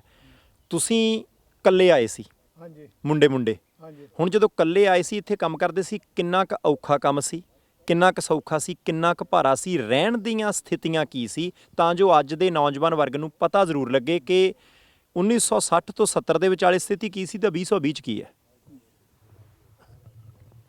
ਹਾਂਜੀ, ਉਸ ਟਾਈਮ ਤਾਂ ਬਹੁਤਾ ਮੈਨੂਅਲ ਲੇਬਰ ਸੀ, ਸਾਬ ਮਿਲ ਦੇ ਵਿੱਚ ਹੱਥੀਂ ਬਹੁਤ ਕਰਨਾ ਜ਼ਿਆਦਾ। ਸਵੇਰ ਨੂੰ ਜਾਣਾ, ਤੜਕੇ ਉੱਠ ਕੇ ਆ ਕੇ ਕੰਮ ਕਰਕੇ ਮਿਹਨਤ ਕਰਕੇ ਥੱਕ ਕੇ ਆਉਣਾ, ਸ਼ਾਮ ਨੂੰ ਫਿਰ ਸੌ ਜਾਣਾ, ਸਵੇਰੇ ਵੀ ਚਲੇ ਜਾਣਾ। ਤੇ 5 ਦਿਨ ਵੀਕ ਦੇ ਵਿੱਚ ਕੰਮ ਜਾਂਦੇ ਹੁੰਦੇ ਸੀ। ਹਾਂਜੀ, ਠੰਡ ਠੰਡ ਕਿੰਨੀ ਹੁੰਦੀ ਸੀ? ਉਦੋਂ ਠੰਡ ਬਹੁਤ ਜ਼ਿਆਦਾ ਸੀ। ਹਾਂਜੀ, ਫਿਰ ਪ੍ਰਬੰਧ ਸੀ ਜੀ ਕਿ ਮਾੜਾ ਮੋਟਾ ਅੱਗੋਂ ਗਵਾਲ ਕੇ ਸਰਨਾ ਪੈਂਦਾ ਸੀ? ਨਹੀਂ ਸਾਡੇ ਕੋਲ ਤਾਂ ਆਇਲ ਫਰਨਸ ਜਿੱਦਾਂ ਛੋਟੇ ਛੋਟੇ ਜਿੱਦਾਂ ਹੀਟਰ ਹੁੰਦੇ ਆ, ਇਕੱਲੇ ਇਕੱਲੇ ਬੈਡਰੂਮ ਦੇ ਵਿੱਚ ਸੀ ਇਸ ਤਰ੍ਹਾਂ। ਅੱਛਾ ਜੀ। ਹਾਂਜੀ, ਸਾਡੇ ਕੋਲ 9 ਕਮਰੇ ਸੀ, ਇਕੱਲੇ ਇਕੱਲੇ ਕੋ ਆਪਣਾ ਆਪਣਾ ਆਇਲ ਹੀਟਰ ਸੀ ਹੁੰਦੇ। ਹਾਂਜੀ, ਪਰ ਉਹ ਵੀ ਤੁਸੀਂ ਸਮਾਂ ਦੇਖਿਆ, ਅੱਜ ਦਾ ਵੀ ਦੇਖਦੇ ਹੋ? ਹਾਂਜੀ, ਅੱਜ ਤਾਂ ਬਹੁਤਾ ਈਜ਼ੀ ਹੈ। ਈਜ਼ੀ ਹੈ? ਹਾਂਜੀ, ਉਹਨਾਂ ਟਾਈਮਾਂ ਦੇ ਵਿੱਚ ਇੱਕ ਵਾਰੀ ਅਸੀਂ ਕੰਮ ਤੋਂ ਆਉਂਦੇ, ਰਾਹ ਦੇ ਵਿੱਚ ਕਾਰ ਸਟੱਕ ਸਟੋਨ ਦੇ ਉੱਪਰ ਟੰਗ ਹੋ ਗਈ। ਅੱਛਾ ਜੀ। ਉੱਥੋਂ ਫਿਰ ਬਾਹਰ ਕਰਕੇ ਆਏ ਤੇ ਸਾਨੂੰ 2.5 ਘੰਟੇ ਲੱਗੇ ਆਉਣ ਨੂੰ, ਦੂਰ ਸਟਕ ਹੋ ਗਈ ਕਿਤੇ? ਤੁਰ ਕੇ। ਹਾਂਜੀ, ਬਰਫ਼ ਪਈ ਇੱਥੋਂ ਹੋਈ। ਸਮਿਟਰੀ ਦੇ ਕੋਲ ਸਨੋ ਉਦੋਂ ਬਹੁਤ ਜ਼ਿਆਦਾ ਪੈਂਦੀ ਹੁੰਦੀ ਸੀ। ਹਾਂਜੀ, ਤੇ ਸਵੇਰੇ ਸ਼ਾਮ ਨੂੰ ਫੇਰ ਫੋਨ ਆ ਗਿਆ, ਸਵੇਰੇ ਸਾਡੇ ਫਿਰ ਕੰਮ ਤੁਰ ਨੂੰ ਕੇ ਆ ਜਾਓ। ਅਸੀਂ ਮੁੜ ਕੇ ਗਏ ਨਹੀਂ, ਅਸੀਂ ਜਾਣਾ ਕਿਸ ਤਰ੍ਹਾਂ ਕਾਰ ਹੈ ਨਾ ਸੀ, ਕਾਰ ਤਾਂ ਉੱਥੇ ਰਹਿ ਗਈ। ਜਦੋਂ ਕਾਰ ਲੈਣ ਗਏ ਤਾਂ ਉਹ ਗ੍ਰੇਡਰ ਨੇ ਸਾਰੀ ਸਨੋ ਕਰਕੇ ਕਾਰ ਦੇ ਉੱਪਰ ਨੂੰ ਢੱਕ ਦਿੱਤੀ। ਹੋਰ ਉਹ stuck ਸਾਰੀ ਬੈਰੀ ਕਰ ਦਿੱਤੀ ਕਾਰ ਦੇ ਵਿੱਚ। ਛੋਟੀ ਮੇਰੇ ਕੋਲ ਕਾਰ ਵੀ ਵੈਗਨ ਛੋਟੀ ਸੀ, ਜਿਹੀ ਹੋਣੀ ਹੈ। ਛੋਟੀ ਵੈਗਨ ਬਾਕੀ ਜਿਹੜੀ ਸੀ ਉਹ ਹਾਂ, ਸੀ ਹਾਂ। ਉਹਨਾਂ ਦੇ ਨਾਂ ਦੇ ਵਿੱਚ। ਹਾਂਜੀ, ਅੱਛਾ, ਹੁਣ ਇਹ ਦੱਸੋ, ਜਿਸ ਤਰ੍ਹਾਂ ਉਹ ਆਏ, ਉਹਨਾਂ ਦੇ ਬੱਚੇ ਕਿੰਨੇ ਸੀ ਜੀ? ਮੇਓ ਉਹਨਾਂ ਸਿੰਘ ਦੇ ਹੋਰਾਂ 4 ਲੜਕੇ ਸੀ, 4 ਲੜਕੇ 1 ਲੜਕੀ ਹੈ। ਹਾਂਜੀ, ਉਹ ਸਾਰੇ ਹੈਗੇ ਨੇ ਜੀ? ਉਹ ਇੱਥੇ ਹੀ ਆ। ਹਾਂਜੀ, 2 ਲੜਕੀਆਂ, 6 ਬੱਚੇ ਸੀ ਜੀ ਕੋਲ? ਮੈਂ ਕਿਹਾ 1 ਲੜਕੀ ਨਹੀਂ, ਸ਼ਹਿਰੀ। ਗਲੋਰੀਆ ਵੀ ਸੀ, ਜਿੰਦੋ ਵੀ ਸੀ? ਉਹ ਅੱਛਾ ਮੇਓ ਦੇ ਮੇਓ ਦੇ। ਹਾਂਜੀ ਹਾਂਜੀ, 2 ਲੜਕੀਆਂ ਸੀ। ਹਾਂਜੀ, ਤੇ ਆ ਜਿੰਦੋ ਤਾਂ ਗਲੋਰੀਆ। ਹਾਂਜੀ, ਗਲੋਰੀਆ ਤਾਂ ਜੋ ਵੈਨਕੂਵਰ ਰਹਿੰਦੇ। ਹਾਂਜੀ, ਅੱਛਾ ਜੀ। She is about 75 77 something around. ਕਦੇ ਹਾਂਜੀ, ਗੱਲਬਾਤ ਹੁੰਦੀ ਰਹਿੰਦੀ ਜੀ ਉਸ ਪਰਿਵਾਰ ਨਾਲ? ਹਾਂਜੀ, ਸਿੰਧੀ ਨਾਲ ਹੁੰਦੀ ਰਹਿੰਦੀ, ਗਲੋਰੀਆ ਦੇ ਨਾਲ ਤਾਂ ਨਹੀਂ, ਉਹਦੇ ਨਾਲ ਹੀ ਰਹਿੰਦੇ ਆ ਉਹ ਵੀ। ਹਾਂਜੀ, ਅੱਛਾ, ਇਕੱਠੇ ਰਹਿੰਦੇ ਨੇ? ਕੋਕਟਲਮ ਰਹਿੰਦੇ। ਹਾਂਜੀ ਓਕੇ। ਹਾਂਜੀ, ਆਪਣੀ ਭਰਜਾਈ ਅੱਛਾ, ਨਾਲ। ਨਿਰਮਲ ਸਿੰਘ ਹੋਰਾਂ ਨੂੰ ਦਿਓ। ਨਿਰਮਲ ਸਿੰਘ ਹੋਰੀ ਤੁਹਾਡੀ ਮੇਰਾ ਖਿਆਲ ਕੋਈ ਰਿਸ਼ਤੇਦਾਰੀ ਵੀ ਲੱਗਦੀ ਹੈ ਮੇਓ ਸਿੰਘ ਹੋਰਾਂ ਨਾਲ? ਮੇਓ ਸਿੰਘ ਦੇ ਕੀ ਆ, ਸਾਡਾ ਮਾਮਾ ਜੀ ਕਰਨੈਲ ਸਿੰਘ ਸਰੋਇਆ, ਅੱਛਾ ਉਹ ਜੀ। ਕੀ ਆ ਆਪਣੇ ਮਿਸਟਰ ਮੇਓ ਸਿੰਘ ਦੇ ਲੜਕੀ ਦੇ ਨਾਲ ਵਿਆਹ ਸੀਗਾ। ਅੱਛਾ, ਜਿੰਦੋ ਨਾਲ? ਹਾਂ, ਜਿੰਦੋ ਦੇ ਨਾਲ। ਤੁਹਾਡੀ ਪਰਿਵਾਰਕ ਸਾਂਝ ਹੈ? ਹਾਂਜੀ। ਇਹ ਤੁਹਾਡੇ ਮਾਮਾ ਜੀ। ਅੱਛਾ, ਮੈਨੂੰ ਇਹ ਦੱਸਿਓ ਪਰਿਵਾਰ ਦੇ ਵਿੱਚ ਜਦੋਂ ਕਿਤੇ ਮਿਲ ਬੈਠਣ ਦਾ ਮੌਕਾ ਮਿਲਦਾ ਹੈ ਇਸ ਗੱਲ ਨੂੰ ਲੈ ਕੇ ਝੂਰਦੇ ਨੇ ਕਿ ਕਿਵੇਂ ਸਾਰਾ ਲੁੱਟਿਆ ਪੁੱਟਿਆਗਾ, ਕਿਵੇਂ ਸਭ ਕੁਝ ਉਜੜ ਗਿਆ? ਇਹ ਕੀ ਜਾਂ ਨਹੀਂ ਕਦੇ? ਇਹ ਪਰਿਵਾਰ ਹੈ ਨਾ ਕਿ ਜਿਹੜੇ ਹੁਣ ਕੀ ਯੰਗ ਹੁਣ ਰਾਬਨ ਹੋਣੀ ਆ, ਦਵਿੰਦਰ ਹੋਣੀ, ਇੱਦਾਂ ਇਹ ਕੀ ਪਿਛਾਂ ਨੂੰ ਨਹੀਂ ਦੇਖਦੇ। ਨਹੀਂ ਦੇਖਦੇ। ਨੋ, ਇਹ ਵੀ ਆਪਣੀ ਮਿਹਨਤ ਵੀ ਕਰਦੇ, ਇਹ ਵੀ ਪਈ, ਪਰ ਇੰਨਾ ਜ਼ਰੂਰ ਆ ਇਸ ਬੱਚਿਆਂ ਦੇ ਵਿੱਚ ਜਿਹੜੀ ਵੈਲਿਊ ਆ, ਇਹ ਆਪਣੇ ਕੀ ਗ੍ਰੈਂਡਫਾਦਰ ਦਾ, ਮਿਸਟਰ ਮੇਓ ਦਾ ਪੇ ਦਾ ਜੋ ਵੀ ਕੁਛ ਨਾ ਫੇਰ ਦੁਬਾਰਾ ਉੱਚਾ ਕਰਨਾ ਮੰਗਦੇ ਆ, ਬਹੁਤ ਕੋਸ਼ਿਸ਼ ਕਰਦੇ ਆ। ਉਹਦੇ ਲਈ ਕੀ ਯਤਨ ਕਰਦੇ ਨੇ ਜੀ? ਉਹਨਾਂ ਦੀ ਇਹ ਆ ਵੀ ਆ ਜਿਹੜੀ ਜਗ੍ਹਾ ਆ ਇਹ ਖਰੀਦਣਾ ਮੰਗਦੇ ਆ ਵੀ ਕਿ ਵੀ ਦਾਨ ਜਿਹੜਾ ਗੁਰਦੁਆਰੇ ਦੀ ਪ੍ਰੋਪਰਟੀ ਜਿੱਥੇ ਹੈਗੀ ਆ ਉਹ ਦਾਨ ਗੁਰਦੁਆਰੇ ਨੂੰ ਕਰਨਾ ਮੰਗਦੇ ਆ, ਤਾਂ ਕਿ ਆਪਣੇ ਪ੍ਰੋਪਰਟੀ ਲੈ ਕੇ ਜਿੱਥੇ ਮਿਸਟਰ ਮੇਓ ਦਾ ਘਰ ਸੀਗਾ ਇੱਦਾਂ। ਇਹ ਘਰ ਆ ਜਿਹੜਾ ਆ ਮੈਂ ਬਿਲਡਿੰਗ ਦੇਖ ਰਿਹਾ ਜੀ, ਹਾਂਜੀ, ਇਹ ਬਿਲਡਿੰਗ ਦੇ ਨੇੜੇ ਤੇੜੀ ਕਿਤੇ ਘਰ ਸੀ ਮਿਊਜ਼ਿਕ ਬਸ ਉਹਦੇ ਬਿਲਕੁਲ ਨਾਲ ਸੀਗਾ, ਉਹ ਜਲ ਗਿਆ। ਨਿਰਮਲ ਸਿੰਘ ਜੀ ਇੱਧਰ ਮੈਨੂੰ ਮਾਈਕ ਦਿਓ। ਮੈਂ ਬੈਨੀਪਾਲ ਭਾਜੀ ਇੱਥੇ ਇੱਕ ਬਹੁਤ ਅਹਿਮ ਗੱਲ ਆ ਹੂੰ ਕਿ ਆਮ ਤੌਰ ਦੇ ਉੱਤੇ ਜਿਹੜੀ ਨਾ ਚਰਚਾ ਪਾਈ ਜਾਂਦੀ ਕਿ ਸ਼ਾਇਦ ਉਹਨਾਂ ਦਾ ਪਰਿਵਾਰ ਸਾਂਭ ਨਹੀਂ ਸਕਿਆ, ਪਰ ਇਹ ਆਪਣੇ ਆਪ ਦੇ ਵਿੱਚ ਵੱਡੀ ਗੱਲ ਹੈ। ਭਾਵੇਂ ਪੰਜਾਬ ਹੈ, ਭਾਵੇਂ ਕਿਤੇ ਵੀ ਹੈ, ਜੇ ਪਰਿਵਾਰ ਨੇ ਕੁਝ ਕਮਾਇਆ ਤੇ ਬੱਚੇ 20 ਸਾਲ ਦੀ ਉਮਰ ਤੋਂ ਥੱਲੇ ਆ ਤਾਂ ਸਖਾਲਾ ਨਹੀਂ ਹੁੰਦਾ ਸਾਂਭਣਾ। ਔਖਾ ਜੀ, ਬਹੁਤ ਔਖਾ। ਹੁਣ ਜੇ ਖਾਸ ਤੌਰ ਦੇ ਉੱਤੇ ਜੇ ਅਜੇ ਬੱਚੇ ਉਸ ਕਾਰੋਬਾਰ ਦੇ ਵਿੱਚ ਪਏ ਹੀ ਨਹੀਂ, ਕਿਉਂਕਿ ਉਮੇਲ ਸਿੰਘ ਹੋਰਾਂ ਨੂੰ ਕਿਹੜਾ ਪਤਾ ਸੀ ਕਿ ਭਾਈ ਇੰਨੀ ਛੇਤੀ ਨਾਲੇ ਬਰੀਕੀਆਂ ਦਾ ਨਹੀਂ ਪਤਾ ਹੁੰਦਾ। ਬਰੀਕੀਆਂ ਦਾ ਨਹੀਂ ਪਤਾ ਹੁੰਦਾ। ਉਹਨਾਂ ਨੇ ਪਹਿਲੀ ਗੱਲ ਹੈ ਕਿ ਇਹ ਮੇਰੇ ਲਈ ਵੀ ਨਵੀਂ ਹੈ ਕਿ ਬੱਚਿਆਂ ਨੇ ਅੱਗੇ ਯਤਨ ਕੀਤਾ, ਤੇ ਉਹਦੇ ਤੋਂ ਵੀ ਅਹਿਮ ਗੱਲ ਕਿ ਬੱਚੇ ਪਛਾਣ ਨਹੀਂ ਦੇਖਦੇ ਕਿ ਸਾਡੇ ਕੋਲੇ ਕੀ ਸੀ, ਕਿਉਂਕਿ ਕਈ ਵਾਰੀ ਇਹ ਵੀ ਹੁੰਦਾ ਹੈ ਕਿ ਜਿਹਦੇ ਕੋਲੇ ਪਹਿਲਾਂ ਲੱਖਾਂ ਰੁਪਈਆ ਸੀ, ਜੇ ਮੁੜ ਕੇ ਹਜ਼ਾਰਾਂ ਰਹਿ ਜਾਣ, ਸੈਂਕੜੇ ਰਹਿ ਜਾਣ, ਝੂਰਦਾ ਰਹਿੰਦਾ ਬੰਦਾ ਕਿ ਭਾਈ ਮੇਰੇ ਤਾਂ ਪੱਲੇ ਕੱਖ ਨਹੀਂ ਰਿਹਾ। ਜੇ ਮਿਹਨਤ ਕਰਦੇ ਨੇ ਤੇ ਆਪਣੇ ਆਪ ਦੇ ਵਿੱਚ ਬਹੁਤ ਵੱਡੀ ਗੱਲ ਹੈ। ਤੇ ਦੂਸਰੀ ਗੱਲ ਬੈਨੀਪਾਲ ਸਾਹਿਬ ਦੇਖੋ, ਉਹਨਾਂ ਦੇ ਬੱਚਿਆਂ ਦੇ ਅੱਗੋਂ ਵਿਆਹ ਜਿਹੜੇ ਹੈ ਬਹੁਤ ਸਾਰੇ ਗੋਰਿਆਂ 'ਚ ਹੋਏ, ਇਹਦੇ ਬਾਵਜੂਦ ਵੀ ਜੇ ਉਹਨਾਂ ਨੇ ਆਪਣੇ ਜਿਹੜੇ ਪਿਛੋਕੜ ਨੂੰ ਚੇਤੇ ਰੱਖਿਆ ਕਿ ਆ ਥਾਂ ਖਰੀਦ ਕੇ ਅਸੀਂ ਉਹਨਾਂ ਨੂੰ ਚੇਤੇ ਰੱਖਣਾ ਹੈ ਜਾਂ ਅਸੀਂ ਗੁਰੂ ਘਰ ਨੂੰ ਦੇਣਾ ਹੈ ਜਾਂ ਕੁਝ ਵੀ ਕਰਨਾ, ਇਹ ਆਪਣੇ ਆਪ ਦੇ ਵਿੱਚ ਬੜੀ ਇੰਪੋਰਟੈਂਟ ਗੱਲ ਹੈ, ਇੱਕ ਤਰ੍ਹਾਂ ਦਾ ਸਬਕ ਹੈ ਸਾਡੇ ਲਈ। ਹੁਣ ਸਰਵਣ ਸਿੰਘ ਜੀ, ਇੱਕ ਗੱਲ ਮੈਂ ਤੁਹਾਡੇ ਤੋਂ ਪੁੱਛਣੀ ਹੈ, ਤੁਸੀਂ ਦੋਨੋਂ ਜਣੇ ਇਕੱਠੇ ਹੀ ਦੱਸਿਓ ਕਿ ਜਦੋਂ ਇੱਥੇ ਪੂਰਾ ਰੌਣਕ ਮੇਲਾ ਹੁੰਦਾ ਸੀ, ਫਿਰ ਅੱਡੋ ਅੱਡ ਥਾਵਾਂ ਦੇ ਉੱਤੇ ਜਾਣਾ ਪੈ ਗਿਆ, ਤਾਂ ਅੱਜ ਕਿੰਨਾ ਕੁ ਚੇਤਾ ਆਉਂਦਾ ਉਸ ਗੱਲ ਦਾ? ਜਦੋਂ ਆਪਾਂ ਇੱਕ ਤਾਂ ਦੇਖੋ ਤੁਸੀਂ ਪਿੰਡ ਛੱਡ ਕੇ ਆਏ, ਇੱਕ ਉਹਦਾ ਚੇਤਾ ਆਉਂਦਾ ਹੋਣਾ, ਇੱਕ ਫਿਰ ਇਹ ਛੱਡ ਕੇ ਹੁਣ ਵੱਖੋ ਵੱਖਰੇ ਥਾਵਾਂ ਤੇ ਗਏ, ਹੁਣ ਇਹਦਾ ਵੀ ਚੇਤਾ ਆਉਂਦਾ ਹੈ? ਹਾਂਜੀ ਬਿਲਕੁਲ ਜੀ, ਇੱਥੇ ਦਾ ਚੇਤਾ ਆਉਂਦਾ। ਅਸੀਂ ਇੱਥੇ ਬਾਸਕਟਬਾਲ ਖੇਡਦੇ ਹੁੰਦੇ ਸੀ, ਸਾਰੇ ਵਾਲੀਬਾਲ ਖੇਡਦੇ ਸੀ ਹਮੇਸ਼ਾ ਇਕੱਠੇ ਮੁੰਡੇ ਹੋ ਕੇ, ਅਤੇ ਸ਼ਾਮ ਨੂੰ ਕਿਸੇ ਤਾਸ਼ ਖੇਲਣ ਲੱਗ ਪੈਣਾ, ਕਿਸੇ ਕੁਛ ਆਪਣਾ ਆਪਣਾ ਜਿੱਦਾਂ ਵੀ ਮੌਜ ਮੇਲਾ ਕਰਦੇ ਹੁੰਦੇ ਸੀ ਸਾਰੇ। ਹਾਂਜੀ, ਅਤੇ ਗੁਰਦੁਆਰੇ ਰੌਣਕ ਬਹੁਤ ਸੋਹਣੀ ਇੱਥੇ, ਹੋਰ ਕੋਈ ਗੁਰੂ ਘਰ ਹੁੰਦਾ ਨਹੀਂ ਸੀ। ਨਨੈਮੋ ਵੀ ਹਨ, ਅਸੀਂ ਨਨੈਮੋ ਤੋਂ ਵੀ ਇੱਥੇ ਹੀ ਸੰਗਤ ਸਾਰੀ ਆਉਂਦੀ ਸੀ। ਲੇਕ ਕਾਉਚਨ ਵੀ ਇੱਥੇ ਇਕੱਲਾ ਹੀ, ਵਿਕਟੋਰੀਆ ਤੋਂ ਬਾਅਦ ਆਹ ਹੀ ਸੀ ਇਕੱਲਾ ਗੁਰੂ ਘਰ। ਹਾਂਜੀ ਸਰਵਣ ਸਿੰਘ ਜੀ, ਜਿਸ ਤਰ੍ਹਾਂ ਇਹ ਦੱਸੋ, ਜਦੋਂ ਤੁਸੀਂ 67 'ਚ ਆਏ, ਹਾਂਜੀ, ਉਦੋਂ ਜਿਹੜੇ ਮਿਓ ਸਿੰਘ ਹੋਰਾਂ ਦੇ ਨਾਲ ਕੰਮ ਕਰਦੇ ਰਹੇ ਹੋਣਗੇ, ਉਹਨਾਂ ਵਿੱਚੋਂ ਵੀ ਕੋਈ ਸੀ ਜੀ ਇੱਥੇ ਉਸ ਵਕਤ? ਹਾਂਜੀ, ਇਹਨਾਂ ਦੇ ਨਿਰਮਲ ਸਿੰਘ ਦੇ ਡੈਡੀ ਸੀ। ਹਾਂਜੀ, ਉਹਨਾਂ ਨਾਲ ਕਦੇ ਗੱਲਾਂ ਬਾਤਾਂ ਕਰਦੇ ਰਹੇ ਹੋਵੋਗੇ ਕਿ ਮਿਓ ਸਿੰਘ ਕਿਹੋ ਜਿਹੇ ਸੁਭਾਅ ਦੇ ਮਾਲਕ ਸੀ, ਆਪਣੇ ਕਾਮਿਆਂ ਨਾਲ ਕਿਵੇਂ ਟਰੀਟ ਕਰਦੇ ਸੀ, ਕਦੇ ਗੱਲਾਂ ਬਾਤਾਂ ਹੋਈਆਂ? ਦੱਸਦੇ ਕਹਿੰਦੇ ਬਹੁਤ ਚੰਗੇ ਸੀ। ਹਾਂਜੀ, ਜਿਹੜਾ ਕੋਈ ਨਵਾਂ ਇੰਡੀਆ ਤੋਂ ਆਉਂਦਾ ਉਹਨਾਂ ਨੂੰ ਕਹਿੰਦੇ ਤੁਸੀਂ ਚੁੱਪ ਕਰਕੇ ਸਾਡੇ ਕੋਲ ਰੋਟੀ ਖਾਓ, ਜਦ ਤੱਕ ਜੌਬ ਨਹੀਂ ਮਿਲਦੀ ਤੁਹਾਨੂੰ ਫ੍ਰੀ ਆ ਸਾਰਾ ਕੁਝ। ਅੱਛਾ, ਇਹ ਦੱਸਿਆ। ਹਾਂਜੀ ਸਾਨੂੰ। ਉਹਦੇ ਨਿਰਮਲ ਸਿੰਘ ਐਡ ਆਨ ਕਰਨਾ ਚਾਹੁੰਦੇ ਕੁਝ? ਹਾਂ, ਗੱਲ ਇਹ ਆ ਦਵਿੰਦਰ ਸਿੰਘ ਭਈ, ਇਹ ਜਿਹੜੇ ਮਿਸਟਰ ਮੇਓ ਤਾਂ ਇਹਨਾਂ ਦਾ ਪਰਿਵਾਰ ਆ ਜੀ ਜੀ, ਇਹ ਤਾਂ ਇੱਥੇ ਕਈ ਤਾਂ ਵੀ ਇਹ ਜੁੜੇ ਆ ਕਈ ਲੋਕ ਇੱਥੇ। ਫਿਰ ਇਹਨਾਂ ਨੇ ਜਦੋਂ ਵੀ ਕਿਸੇ ਨੇ ਆਉਣਾ ਆ, ਇਹਨਾਂ ਨੇ ਇੱਦਾਂ ਨਹੀਂ ਉਹਨਾਂ ਨੂੰ ਮਹਿਸੂਸ ਕਰਨ ਦਿੱਤਾ ਵੀ ਅਸੀਂ ਤਾਂ ਅਮੀਰ ਹਾਂ ਤੁਸੀਂ ਗਰੀਬ ਆ। ਅੱਛਾ ਜੀ, ਇਹਨਾਂ ਨੇ ਐਂ ਵੈਲਕਮ ਕਰਨਾ ਸਾਰਿਆਂ ਨੂੰ ਹੱਸ ਕੇ, ਜਿੱਦਾਂ ਪਰਿਵਾਰ ਸਾਰਾ ਇਕੱਠਾ ਹੀ ਹੁੰਦਾ ਜਿਸ ਵੈਲਕਮ, ਨਾ ਕਿਸੇ ਨੂੰ ਮਹਿਸੂਸ ਕਰਨ ਦੇਣਾ ਵੀ ਇਹ ਵੱਡੇ ਆ ਅਸੀਂ ਥੋੜ੍ਹੇ ਡਰ ਕੇ ਇਹਨਾਂ ਕੋਲ ਰਹੀਏ। ਠੀਕ ਨੇ, ਉਹਨਾਂ ਨੇ ਹੱਸਣਾ ਸਾਰਿਆਂ ਨਾਲ, ਉਹਨਾਂ ਨੇ ਕਿ they made you feel at home, right. So ਇਹ ਵੀ ਗੱਲ ਹੈ, ਇੱਦਾਂ ਹੀ ਇਹਨਾਂ ਦੇ ਗਾਹਾਂ ਜਿਹੜੇ ਪੋਤੇ ਪੋਤੀਆਂ ਬੱਚੇ ਆ ਸਾਰੇ, ਉਹਨਾਂ ਨੇ ਵੀ ਸੇਮ ਹੀ ਤੇ ਬਲੱਡ ਉਹੀ ਆ। ਅੱਛਾ ਨਿਰਮਲ ਸਿੰਘ ਜੀ, ਇੱਕ ਗੱਲ ਇੱਥੇ ਹੋਰ ਜ਼ਰੂਰ ਦੱਸਿਓ ਕਿ ਫੈਕਟਰੀ ਦੇ ਮਿੱਲ ਦੇ ਮਾਲਕ ਉਹ ਕਿਵੇਂ ਬਣ ਗਏ? ਜੇ ਪੈਸੇ ਟੱਕੇ ਘੱਟ ਲੈ ਕੇ ਆਏ ਸੀ ਤਾਂ ਪਹਿਲਾਂ ਉਹਨਾਂ ਨੇ ਕੰਮ ਕਰਨਾ ਸ਼ੁਰੂ ਕੀਤਾ। ਉਹ ਮਿਓ ਸਿੰਘ ਹੋਰਾਂ ਦੀ ਥੋੜ੍ਹੀ ਜਿਹੀ ਸਟੋਰੀ ਕਹਾਣੀ ਜਿਹੜੀ ਆ 2-4 ਮਿੰਟਾਂ ਜ਼ਰੂਰ ਦੱਸ ਦਿਓ ਕਿ ਮਿੱਲ ਮਾਲਕ ਤੱਕ ਉਹ ਕਿਵੇਂ ਪਹੁੰਚ ਗਏ। ਪਹਿਲਾਂ ਤਾਂ ਸ਼ੁਰੂ ਹੋਈ ਸੀਗੀ ਆ ਮਿੱਲ ਇੱਥੇ ਕੋਆਪਰੇਟਿਵ ਹੋਈ ਆ, ਜਿੱਦਾਂ ਕਈ ਬੰਦੇ 20 ਬੰਦਿਆਂ ਨੇ ਕਿ 34 ਬੰਦਿਆਂ ਨੇ ਇਹਨਾਂ ਨੇ ਕੀ ਆਪਣਾ ਹਿੱਸਾ ਵਿੱਚ ਪਾ ਕੇ ਮਿੱਲ ਬਣਾਈ ਆ। ਫਿਰ ਮਿਸਟਰ ਮਿਓ ਸੀਗਾ ਪੜ੍ਹਿਆ ਲਿਖਿਆ ਜੀ ਇਹਨਾਂ ਚੋਂ ਰਾਈਟ। ਉਹਨੇ ਫਿਰ ਕੀ ਮਿਲ ਦਾ ਕੰਮ ਨਹੀਂ ਜਿੱਦਾਂ ਬਹੁਤਾ ਕੀਤਾ, ਮੋਸਟਲੀ ਉਹਨੇ ਬੁੱਕ ਕੀਪਿੰਗ ਜਾਂ ਜਿਹੜੇ ਮਾਰਕੀਟਿੰਗ ਕਰਨੀ ਆ, ਆਪਣਾ ਕੀ ਲੈਣਾ ਆ ਕਿ ਜੋ ਵੀ ਕੁਛ ਹੈ ਨਾ ਕਿ ਜਿਹਨਾਂ ਨੂੰ ਵੇਚਣਾ ਜੋ ਵੀ ਕੁਛ ਇੱਦਾਂ। ਸੇਲ ਦਾ ਤਾਂ ਫਿਰ ਜਿਹੜੇ ਉਦੋਂ ਪੁਰਾਣੇ ਦਿਨਾਂ 'ਚ ਬੰਦੇ 'ਚ ਥੋੜ੍ਹੇ ਜਿਹੇ ਕੰਮ ਕਰਕੇ ਮੁੜ ਕੇ ਇੰਡੀਆ ਚਲ ਜਾਂਦੇ ਸੀਗੇ, ਜੀ ਕਿਉਂਕਿ ਫੈਮਿਲੀ ਤਾਂ ਮੰਗਵਾ ਨਹੀਂ ਸਕਦੇ ਸੀਗੇ। ਪੈਸੇ ਬਣਾਏ ਤੇ ਵਾਪਸ ਸੋ ਚਲੇ ਗਏ। ਜਦੋਂ ਉਹ ਚਲ ਜਾਂਦੇ ਮੁੜ ਕੇ ਆਉਂਦੇ ਸੀ, ਇਹਨੇ ਉਹਨਾਂ ਦੇ ਸ਼ੇਅਰ ਖਰੀਦ ਲੈਣੇ ਮਿਸਟਰ ਮਿਓ ਨੇ। ਅੱਛਾ ਜੀ। ਸੋ ਇਦਾਂ ਕਰਦੇ ਕਰਦੇ ਫਿਰ ਜ਼ਿਆਦਾ ਪਰਸੈਂਟੇਜ ਇਹਦਾ ਹੋਣ ਲੱਗ ਪਿਆ ਮਿਲਾਂ 'ਚ, ਠੀਕ ਨਹੀਂ। ਸੋ ਇਦਾਂ ਕਿ ਇਹਨੇ ਫਿਰ ਇਹਦਾ ਹੀ ਨਾਂ ਫਿਰ ਵੱਜਾ ਪਈ ਮਗਰੋਂ ਪਈ ਇਹਦੀਆਂ ਮਿਲਾਂ ਆ ਜੀ। ਸੋ ਸ਼ੁਰੂ ਦਰਸ਼ਕਾਂ ਦਾ ਦੀ ਹੋਇਆ ਜਾਣਕਾਰੀ ਪਹਿਲਾਂ ਹੈ ਤਾਂ ਆਪਾਂ ਇਹ ਵੀ ਦੱਸ ਦਈਏ ਕਿ ਮਿਓ ਸਿੰਘ 1906 ਦੇ ਵਿੱਚ ਆਉਂਦੇ ਨੇ। ਸਭ ਤੋਂ ਪਹਿਲਾਂ ਉਹ ਸੈਨ ਫਰਾਂਸਿਸਕੋ ਆਏ।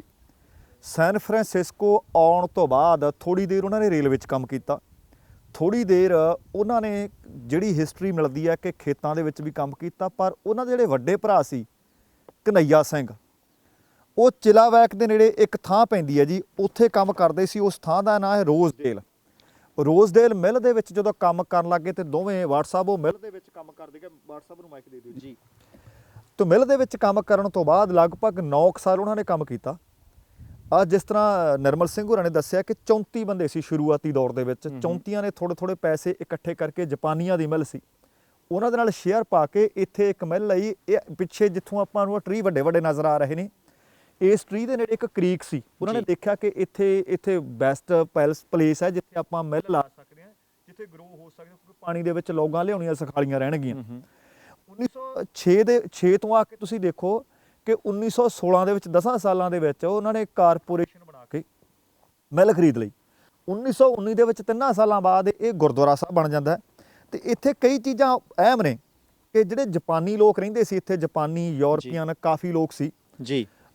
ਉਹਨਾਂ ਦਾ ਇੱਕ ਮੰਦਿਰ, ਕਿਉਂਕਿ ਬੁੱਧ ਧਰਮ ਨੂੰ ਮੰਨਦੇ ਸੀ, ਇੱਥੇ ਇੱਕ ਹਾਲ ਉਹਨਾਂ ਦੀ ਆਸਥਾ ਵਾਸਤੇ, ਉਹਨਾਂ ਦੇ ਪ੍ਰੋਗਰਾਮਾਂ ਦੇ ਵਾਸਤੇ, ਤੇ ਇੱਕ 1923 ਦੇ ਵਿੱਚ ਉਹਨਾਂ ਨੇ ਮੰਦਿਰ ਬਣਾ ਲਿਆ।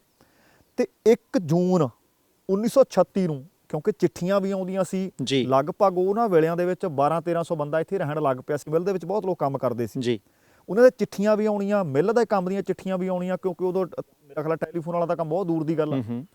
ਉਸ ਵਕਤ ਪੋਸਟ ਆਫਿਸ ਪਹਿਲੀ ਵਾਰੀ 1 ਜੂਨ ਤੇ 1936 ਨੂੰ ਇੱਥੇ ਸਥਾਪਿਤ ਹੋ ਗਿਆ। ਜੀ ਬੈਨੀਪਾਲ ਸਾਹਿਬ, ਦੇਖੋ ਗੱਲ ਇੱਥੇ ਤੁਹਾਡੀ ਗੱਲ ਠੀਕ ਆ ਬਿਲਕੁਲ। ਸਭ ਤੋਂ ਅਹਿਮ ਗੱਲ ਇਹ ਹੈ ਕਿ ਅੱਜ ਵੀ ਜਦੋਂ ਅਸੀਂ ਕੋਸ਼ਿਸ਼ ਕਰਦੇ ਹੁੰਨੇ ਆ, ਜਦੋਂ ਸਾਡੇ ਮਨ ਦੇ ਵਿੱਚ ਬਹੁਤ ਸਾਰੀਆਂ ਗੱਲਾਂ ਬਾਤਾਂ ਆਉਂਦੀਆਂ, ਕੋਈ ਵਿਅਕਤੀ ਵਿਸ਼ੇਸ਼ ਜਿਹੜਾ ਹੈ ਉਹ ਜਦੋਂ ਮੰਨ ਲਓ ਕਿ ਟੋਰਾਂਟੋ ਆ ਗਿਆ, ਕੈਲਗਰੀ ਆ ਗਿਆ, ਐਡਮਿੰਟਨ ਆ ਗਿਆ, ਉਹਦੇ ਤੋਂ ਬਾਅਦ ਅਸੀਂ ਲੱਭਦੇ ਹਾਂ ਕਿ ਸਾਡਾ ਕੋਈ ਰਿਸ਼ਤੇਦਾਰ ਹੋਰ ਕਿਤੇ ਹੋਵੇ, ਅਸੀਂ ਉੱਥੇ ਜਾਈਏ, ਸਾਨੂੰ ਉੱਥੇ ਕੋਈ ਟਿਕਾਣਾ ਹੋਵੇ, ਰਹਿਣ ਦਾ ਹੋਵੇ, ਸਾਰਾ ਕੁਝ ਹੋਵੇ। ਪਰ ਇੰਨੇ ਲੰਬੇ ਸਮੇਂ ਪਹਿਲਾਂ ਵੈਨਕੂਵਰ ਵਾਲੇ ਪਾਸਿਓਂ, ਚਿਲਾਵੈਕ ਵਾਲੇ ਪਾਸਿਓਂ ਉੱਠ ਕੇ ਇੱਥੇ ਆਣ ਕੇ ਮਿਲ ਦੇ ਮਾਲਕ ਬਣਨਾ ਕੋਈ ਖਾਲਾ ਜੀ ਦਾ ਵਾੜਾ ਨਹੀਂ। ਹੁਣ ਨਿਰਮਲ ਸਿੰਘ ਜੀ ਦੇਖੋ ਕਿੱਡੀ ਵੱਡੀ ਗੱਲ ਹੈ ਕਿ ਭਾਰਤ ਦੇ ਪ੍ਰਧਾਨ ਮੰਤਰੀ ਇੱਥੇ ਆਉਂਦੇ ਆ, ਜਵਾਹਰ ਲਾਲ ਨਹਿਰੂ। ਭਾਰਤ ਦੇ ਪ੍ਰਧਾਨ ਮੰਤਰੀ ਦਾ ਇੱਥੇ ਆਉਣਾ, ਇਹਦਾ ਮਤਲਬ ਹੈ ਕਿ ਕਿੱਡੀ ਵੱਡੀ ਇੱਕ ਪਹਿਚਾਣ ਬਣ ਚੁੱਕੀ ਸੀ, ਕਿੰਨਾ ਵੱਡਾ ਇੱਕ ਨਾਮ ਬਣ ਚੁੱਕਿਆ ਸੀ। ਚਲੋ ਅੱਜ ਸਮਾਂ ਬਦਲਿਆ, ਪ੍ਰਸਥਿਤੀਆਂ ਬਦਲੀਆਂ, ਕੁਦਰਤ ਦੇ ਅੱਗੇ ਕਿਸੇ ਦਾ ਕੋਈ ਜ਼ੋਰ ਨਹੀਂ ਹੁੰਦਾ, ਪਰ ਫਿਰ ਵੀ ਅੱਜ ਆਪਾਂ ਇਸ ਇਤਿਹਾਸ ਨੂੰ ਚੇਤੇ ਕਰਦੇ ਹਾਂ। ਇੰਗਲਿਸ਼ ਦੇ ਵਿੱਚ ਕਿਤਾਬਾਂ ਤੱਕ ਲਿਖੀਆਂ ਗਈਆਂ, ਉਹਨਾਂ ਦੇ ਪਰਿਵਾਰ ਦੇ ਵਿੱਚੋਂ ਵੀ ਕਿਤਾਬਾਂ ਤੱਕ ਲਿਖੀਆਂ ਗਈਆਂ। ਨਿਰਮਲ ਸਿੰਘ ਜੀ ਦੇਖੋ ਕਿੱਡੀ ਵੱਡੀ ਗੱਲ ਹੁੰਦੀ ਹੈ, ਅਸੀਂ ਇੱਕ ਘਰ ਬਣਾ ਲਈਏ ਤਾਂ ਅਸੀਂ ਸਾਰੀ ਉਮਰ ਦੱਸਦੇ ਫਿਰਦੇ ਹਾਂ ਕਿ ਭਾਈ ਮੈਂ ਫਿਰ ਕੰਮ ਕੀਤਾ, ਮੈਂ ਘਰ ਬਣਾ ਲਿਆ ਸੀ। ਅਗਲਿਆਂ ਨੇ ਮਿਲ ਖੜੀ ਕੀਤੀ, ਅਗਲਿਆਂ ਦੇ ਪਰਿਵਾਰ ਦੇ ਜਿਹੜੇ ਆ ਜਹਾਜ਼ ਤੱਕ ਸੀ। ਤੇ ਸਭ ਤੋਂ ਵੱਡੀ ਗੱਲ ਹੈ ਕਿ ਨਿਮਰਤਾ ਨਹੀਂ ਛੱਡੀ। ਜੇ ਕੋਈ ਨਵਾਂ ਬੰਦਾ ਆਉਣਾ ਹੈ ਤੇ ਉਹਨੂੰ ਰਹਿਣ ਦੇ ਲਈ ਵੀ ਕੋਈ ਮਾੜਾ ਮੋਟਾ ਪ੍ਰਬੰਧ ਕਰਕੇ ਦੇਣਾ, ਲੰਗਰ ਪਾਣੀ ਪ੍ਰਸ਼ਾਦੇ ਦਾ ਵੀ ਪ੍ਰਬੰਧ ਕਰਕੇ ਦੇਣਾ। ਤੇ ਗੁਰੂ ਘਰ ਜਿਸ ਤਰੀਕੇ ਦੀਆਂ ਤਸਵੀਰਾਂ ਸਾਡੇ ਦਰਸ਼ਕ ਹੁਣ ਵੇਖ ਵੀ ਰਹੇ ਹੋਣਗੇ, ਅਸੀਂ ਵਿਖਾਉਣ ਦੀ ਆਉਣ ਵਾਲੇ ਦਿਨਾਂ 'ਚ ਵੀ ਕੋਸ਼ਿਸ਼ ਕਰਾਂਗੇ ਕਿ ਗੁਰੂ ਘਰ ਨੂੰ ਬਣਾਉਣਾ, ਉੱਥੇ ਸੰਗਤ ਦਾ ਇਕੱਠੇ ਹੋਣਾ, ਉਹਨਾਂ ਸਮਿਆਂ ਦੇ ਵਿੱਚ ਕੋਈ ਛੋਟੀ ਗੱਲ ਨਹੀਂ ਸੀ। ਤੇ ਅੱਜ ਵੀ ਚਾਹੇ ਪਿੰਡ ਸਾਰਾ ਅੱਜ ਇੱਥੇ ਨਹੀਂ ਰਿਹਾ, ਪਰ ਗੁਰੂ ਘਰ ਜਿਹੜਾ ਉਹ ਖਲੋਤਾ ਹੈ। ਹੁਣ ਨਿਰਮਲ ਸਿੰਘ ਜੀ ਤੁਸੀਂ ਇਹ ਗੱਲ ਜ਼ਰੂਰ ਦੱਸਿਓ ਕਿ ਜਦੋਂ ਮਿੱਲਾਂ ਦੇ ਵਿੱਚ ਕੰਮ ਕਰਦੇ ਸੀ ਤੁਹਾਡੇ ਪਰਿਵਾਰ ਦੇ ਮੈਂਬਰ, ਕਿਉਂਕਿ ਤੁਹਾਡੀ ਤਾਂ ਰਿਸ਼ਤੇਦਾਰੀ ਸੀ, ਕੀ ਕਾਰਨ ਸੀ ਕਿ ਉਹਨਾਂ ਨੇ ਬਹੁਤੇ ਪੰਜਾਬੀਆਂ ਨੂੰ ਇੱਥੇ ਲਿਆਂਦਾ? ਜਾਣੀ ਹੋਰ ਭਾਈਚਾਰੇ ਵੀ ਇੱਥੇ ਰਹਿੰਦੇ ਸੀ, ਉਹਨਾਂ ਨੂੰ ਕੰਮਾਂ ਕਾਰਾਂ ਤੇ ਲਾਈ ਜਾਂਦੇ, ਆਪਣਾ ਭਾਈਚਾਰਾ ਉਹਨਾਂ ਨੇ ਲਿਆਂਦਾ ਤੇ ਇੰਨਾ ਜ਼ਿਆਦਾ ਵਸਾਇਆ ਕਿ ਜਿਨ੍ਹਾਂ ਲੋਕਾਂ ਨੂੰ ਲਿਆਂਦਾ ਉਹਨਾਂ ਦੇ ਪਰਿਵਾਰ ਅੱਜ ਵੀ ਇੱਜ਼ਤ ਕਰਦੇ ਆ, ਚੇਤਾ ਕਰਦੇ ਉਹਨਾਂ ਦਾ? ਅੱਜ ਤਾਂ ਜ਼ਰੂਰ ਚੇਤਾ ਕਰਦੇ, ਪਰ ਇਹ ਵੀ ਤੁਹਾਨੂੰ ਪਤਾ ਹੀ ਆ ਵੀ ਆਪਣੇ ਪੰਜਾਬੀ ਦੇ ਜਿਹੜਾ ਕਿ ਬਾਣੀ ਆ ਉਹਦੇ ਵਿੱਚ ਲਿਖਿਆ ਵੀ ਤੁਸੀਂ ਆਪਣੀ ਮਿਹਨਤ ਦੀ ਕਮਾਈ ਕਰੋ, ਵੀ ਗਾਹਾਂ ਇਹ ਨਾ ਵੀ ਮੈਂ ਆਹ ਬਣਾ ਲਿਆ, ਤੁਸੀਂ ਦੂਜਿਆਂ ਦੀ ਵੀ ਹੈਲਪ ਕਰੋ। ਜੀ। ਇਹ ਮਿਸਟਰ ਮੇਓ ਦੀ ਬਹੁਤ ਸਿਫਤ ਆ ਵੀ ਇਹਨਾਂ ਨੇ ਇਹ ਬਹੁਤ ਕੀਤੀ ਆਪਣੇ ਲੋਕਾਂ ਲਈ, ਬੰਦਿਆਂ ਨੇ, ਇਕੱਲੇ ਆਪਣੇ ਇਕੱਲਿਆਂ ਲਈ ਨਹੀਂ, ਜਾਪਾਨੀਆਂ ਲਈ ਵੀ। ਜਦੋਂ 1945 ਜਿਹੜੇ ਕਿ ਜਾਪਾਨ ਦੇ ਨਾਲ ਲੜਾਈ ਸੀਗੀ, ਉਦੋਂ ਜਾਪਾਨੀਆਂ ਨੂੰ ਇੱਥੋਂ ਇੰਟਰਨ ਕਰਤਾ। ਉਹਨਾਂ ਦੇ ਸਾਰੇ ਘਰ ਘੁਰ ਖੋ ਕੇ ਬੋਟ ਖੋ ਕੇ ਉਧਰ ਕੀ ਕੈਂਪਾਂ 'ਚ ਪਾਤਾ ਇੰਟੀਰੀਅਰ 'ਚ। ਮਿਸਟਰ ਮੇਓ ਨੇ ਇੱਥੋਂ ਜਿਹੜੇ ਜਾਪਾਨੀ ਗਏ ਆ, ਇੱਥੋਂ ਫੂਡ ਕਲੋਥਿੰਗ ਉਹਨਾਂ ਨੂੰ ਭੇਜਿਆ। ਕੀ ਬਾਤ ਹੈ। ਫਿਰ ਜਦੋਂ ਕਿ ਲੜਾਈ ਮੁੱਕ ਗਈ, ਉਹਨਾਂ ਨੂੰ ਮੁੜ ਕੇ ਵਾਪਸ ਸੱਦਿਆ ਇੱਥੇ ਕੰਮ ਦੇਣ ਨੂੰ। ਮੈਂ ਨਿਰਮਲ ਸਿੰਘ ਜੀ, ਇਹ ਗੱਲ ਤੁਸੀਂ ਕਮਾਲ ਦੀ ਦੱਸੀ ਹੈ। ਸ਼ਾਇਦ ਇਹ ਕਿਸੇ ਨੂੰ ਵੀ ਨਾ ਪਤਾ ਹੋਵੇ ਕਿ ਜਦੋਂ ਦੂਸਰਾ ਵਿਸ਼ਵ ਯੁੱਧ ਲੱਗਾ ਸੀ, ਉਦੋਂ ਜਾਪਾਨੀਆਂ ਦੇ ਨਾਲ ਇਧਰਲੇ ਪਾਸੇ ਵਾਲਿਆਂ ਦੀ ਲੜਾਈ ਸੀ, ਤੇ ਜਿਹਦੇ ਮੁਲਕ ਨਾਲ ਲੜਾਈ ਲੱਗਦੀ ਹੈ ਤੇ ਜੇ ਉੱਥੋਂ ਦੇ ਲੋਕ ਦੁਸ਼ਮਣ ਦੇਸ਼ ਦੇ ਵਿੱਚ ਰਹਿੰਦੇ ਹੋਣ ਤਾਂ ਉਹਨਾਂ ਦੇ ਨਾਲ ਕਿੱਦਾਂ ਦਾ ਵਿਵਹਾਰ ਕੀਤਾ ਜਾਂਦਾ। ਪਰ ਇਹ ਮੈਨੂੰ ਲੱਗਦਾ ਕਿ ਆਪਣੇ ਪੰਜਾਬੀਆਂ ਦੇ ਸਿੱਖਾਂ ਦੇ ਹਿੱਸੇ ਆਇਆ ਕਿ ਨਹੀਂ ਭਾਈ, ਉਸ ਮੌਕੇ ਦੇ ਉੱਤੇ ਵੀ ਉਹਨਾਂ ਦੀ ਜਿਹੜੀ ਮਦਦ ਕਰਨੀ ਆ ਕਿ ਪਹਿਲਾਂ ਉਹਨਾਂ ਨੂੰ ਭੋਜਨ ਪਹੁੰਚਾਉਂਦੇ ਰਿਹਾ ਤੇ ਬਾਅਦ ਵਿੱਚ ਦੁਬਾਰਾ ਇੱਥੇ ਲਿਆ ਕੇ ਵਸਾਇਆ ਵੀ। ਇਹ ਬੈਨੀਪਾਲ ਸਾਹਿਬ ਦੇਖੋ ਕਿੱਡੀ ਵੱਡੀ ਗੱਲ ਹੈ ਆਪਣੇ ਆਪ ਦੇ ਵਿੱਚ ਜੀ, ਵਿਲੱਖਣ ਹੈ। ਤੇ ਹੁਣ ਬੈਨੀਪਾਲ ਸਾਹਿਬ ਸਮਾਂ ਦੇਖੋ ਕਿੰਨਾ ਮਹਾਨ ਹੈ ਨਾ, ਕਿੱਥੇ ਤੱਕ ਸਾਨੂੰ ਲੈ ਕੇ ਜਾਂਦਾ ਹੈ। ਮੈਨੂੰ ਲੱਗਦਾ ਕਿ ਅੱਜ ਦੇ ਸਮੇਂ ਦੇ ਵਿੱਚ ਇਹ ਜ਼ਰੂਰ ਸਾਨੂੰ ਚੇਤਾ ਰੱਖਣਾ ਚਾਹੀਦਾ ਕਿ ਅਸੀਂ ਤਰੱਕੀਆਂ ਕਰੀਏ, ਸਾਰਾ ਕੁਝ ਖੜਾ ਕਰੀਏ, ਪਰ ਮਾਨਸਿਕ ਤੌਰ ਤੇ ਤਿਆਰੀ ਚਾਹੀਦੀ ਹੈ ਕਿ ਜੇ ਸਾਨੂੰ ਉੱਪਰ ਉੱਠਣ ਦਾ ਮੌਕਾ ਮਿਲਦਾ ਤਾਂ ਸ਼ਾਇਦ ਆਉਣ ਵਾਲੇ ਸਮੇਂ ਦੇ ਵਿੱਚ ਕਦੇ ਤੂਫਾਨਾਂ 'ਚ ਵੀ ਕਰਨਾ ਇੱਕ ਗੱਲ ਪਵੇ। ਹੋਰ ਇੱਥੇ ਬਹੁਤ ਅਹਿਮ ਹੈ ਜੀ। ਜਿਹੜੇ ਵੇਲੇ ਦੇ ਵਿੱਚ ਮੇਓ ਸਿੰਘ ਹੋਰਾਂ ਨੇ ਇੱਥੇ ਇੱਕ ਅੰਪਾਇਰ ਖੜਾ ਕਰ ਦਿੱਤਾ, ਉਸ ਵੇਲੇ ਭਾਰਤੀ ਲੋਕਾਂ ਨੂੰ ਵੋਟ ਪਾਉਣ ਦਾ ਹੱਕ ਨਹੀਂ ਸੀ।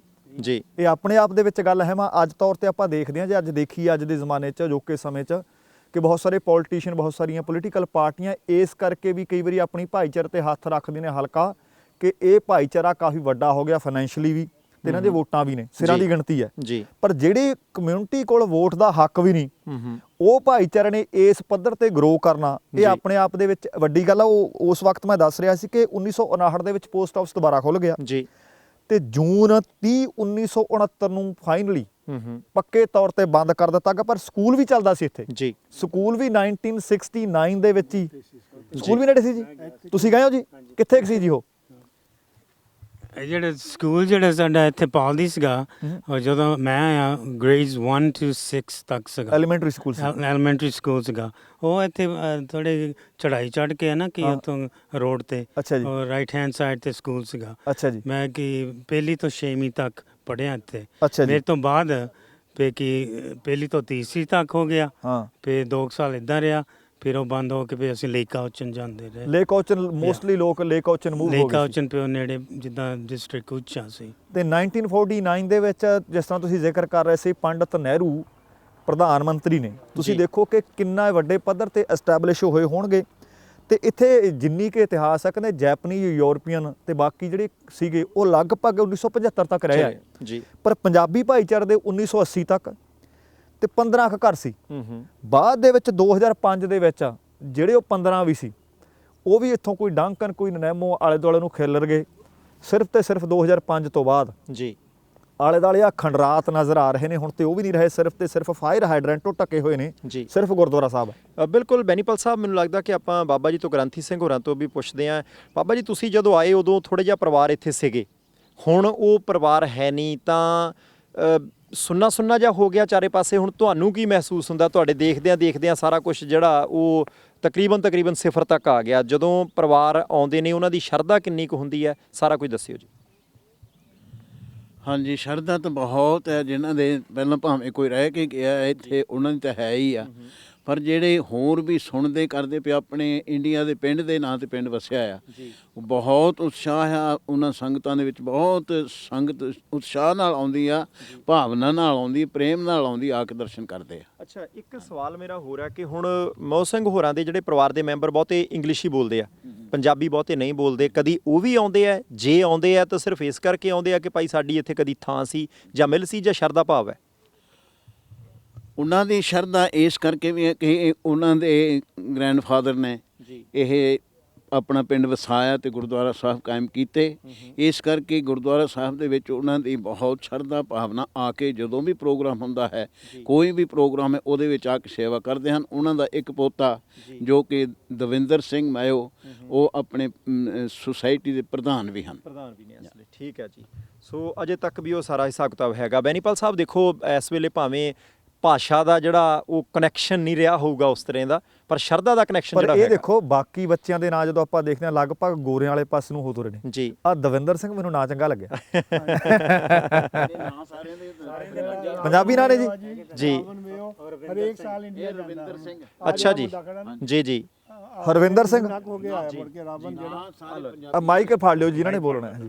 ਪੰਜਾਬੀਆਂ ਵਾਲੀ ਅੱਛਾ ਜੀ ਹਾਂਜੀ ਦਵਿੰਦਰ ਦਾ ਛੋਟਾ ਰਾਵਣ ਮੇਵ ਹਾਂਜੀ ਰੋਬਨ ਇਹ ਐਵਰੇਜ ਈਅਰ ਇੰਡੀਆ ਜਾਂਦਾ ਉੱਤੇ 1 ਮਹੀਨਾ 1.5 ਮਹੀਨਾ ਰਹਿ ਕੇ ਆਂਦਾ ਅਜੇ ਹੁਣ ਵੀ ਆ 6 ਹਫ਼ਤੇ ਹੋ ਗਏ ਉੱਥੋਂ ਰਹਿ ਕੇ ਆਈਦਾ ਤੇ ਇਹਦੀ ਵਾਈਫ ਦੋ ਉੱਤੇ ਜਲੰਧਰ ਰਹਿ ਕੇ ਆਂਦੇ ਹਾਂਜੀ ਅੱਛਾ ਹੁਣ ਆਪਣੇ ਪਿੰਡ ਜਾ ਕੇ ਇਹ ਆਂਦੇ ਦੱਸਿਓ ਤੁਹਾਡੇ ਵਿੱਚੋਂ ਦੋ ਨਿਰਮਲ ਸਿੰਘ ਜਾਂ ਤੁਹਾਨੂੰ ਕਿ ਜਦੋਂ ਇੱਕ ਸੁਣਨ ਚ ਆਇਆ ਕਿ ਉਹਨਾਂ ਦੇ ਕੋਈ ਵੀ ਬੱਚਾ ਪੈਦਾ ਹੁੰਦਾ ਸੀ ਜਿੰਨੀ ਵੀ ਉਸ ਦਿਨ ਦੀ ਉਹ ਕਮਾਈ ਹੁੰਦੀ ਸੀ ਸਾਰੀ ਦਾਨ ਦਿੰਦੇ ਸੀ, ਸਿਰਫ ਹਸਪੀਟਲ ਨੂੰ ਦਿੰਦੇ ਸੀ, ਸਕੂਲ ਕਾਲਜ ਨੂੰ ਯੂਨੀਵਰਸਿਟੀ ਨੂੰ ਸਕਾਲਰਸ਼ਿਪ ਵਗੈਰਾ ਦਿੰਦੇ ਸੀ, ਕਿਵੇਂ ਦਾਨ ਦਿੰਦੇ ਰਹੇ ਜੀ ਉਹ? ਇਹ ਕੀ ਸਿਰਫ ਇਹ ਨਹੀਂ ਸੀਗਾ ਵੀ ਉਹਨਾਂ ਦੇ ਬੱਚਾ ਹੋਇਆ ਜਾਂ ਕੁਛ। ਅੱਛਾ ਜੀ ਮਿਸਟਰ ਮੇਓ ਹੁਣੀ ਹਰੇਕ ਕ੍ਰਿਸਮਸ ਦੇ ਟਾਈਮ ਹਾਂ ਹਸਪਤਾਲ ਦੇ ਜਿੰਨੇ ਵੀ ਬੈਰਿੰਗ ਸੀਗੇ ਹੂੰ ਉਹ ਸਾਰੇ ਫਰੂਟ ਬਾਸਕਟਸ ਸਭ ਕੁਝ ਉਹਨਾਂ ਨੇ ਦਾਨ ਕਰਨਾ। ਅੱਛਾ ਜੀ ਤਾਂ ਉਹਨਾਂ ਚੁੱਪ ਕਰਕੇ ਟਰੱਕ ਆ ਜਾਣੇ ਆ ਦਾਨ ਕਰਨ ਨਾਲ ਲੋਕਾਂ ਨੇ ਜਿਹੜੇ ਕਿ ਉੱਥੇ ਹਸਪਤਾਲ 'ਚ ਕਹਿਣਾ ਕਿੱਥੋਂ ਆਏ ਆ ਉਹ ਕਿ ਜਿਹੜੇ ਹੈਡ ਨਰਸ ਉਹ ਕਹਿੰਦੇ ਸਾਨੂੰ ਪਤਾ ਆ ਇਹ ਮਿਸਟਰ ਮੇਓ ਤੋਂ ਆਏ ਆ, ਅੱਛਾ ਪਰ ਉਹ ਕਿਸੇ ਨੇ ਦੱਸ lady Smith hospital Victoria Duncan hospital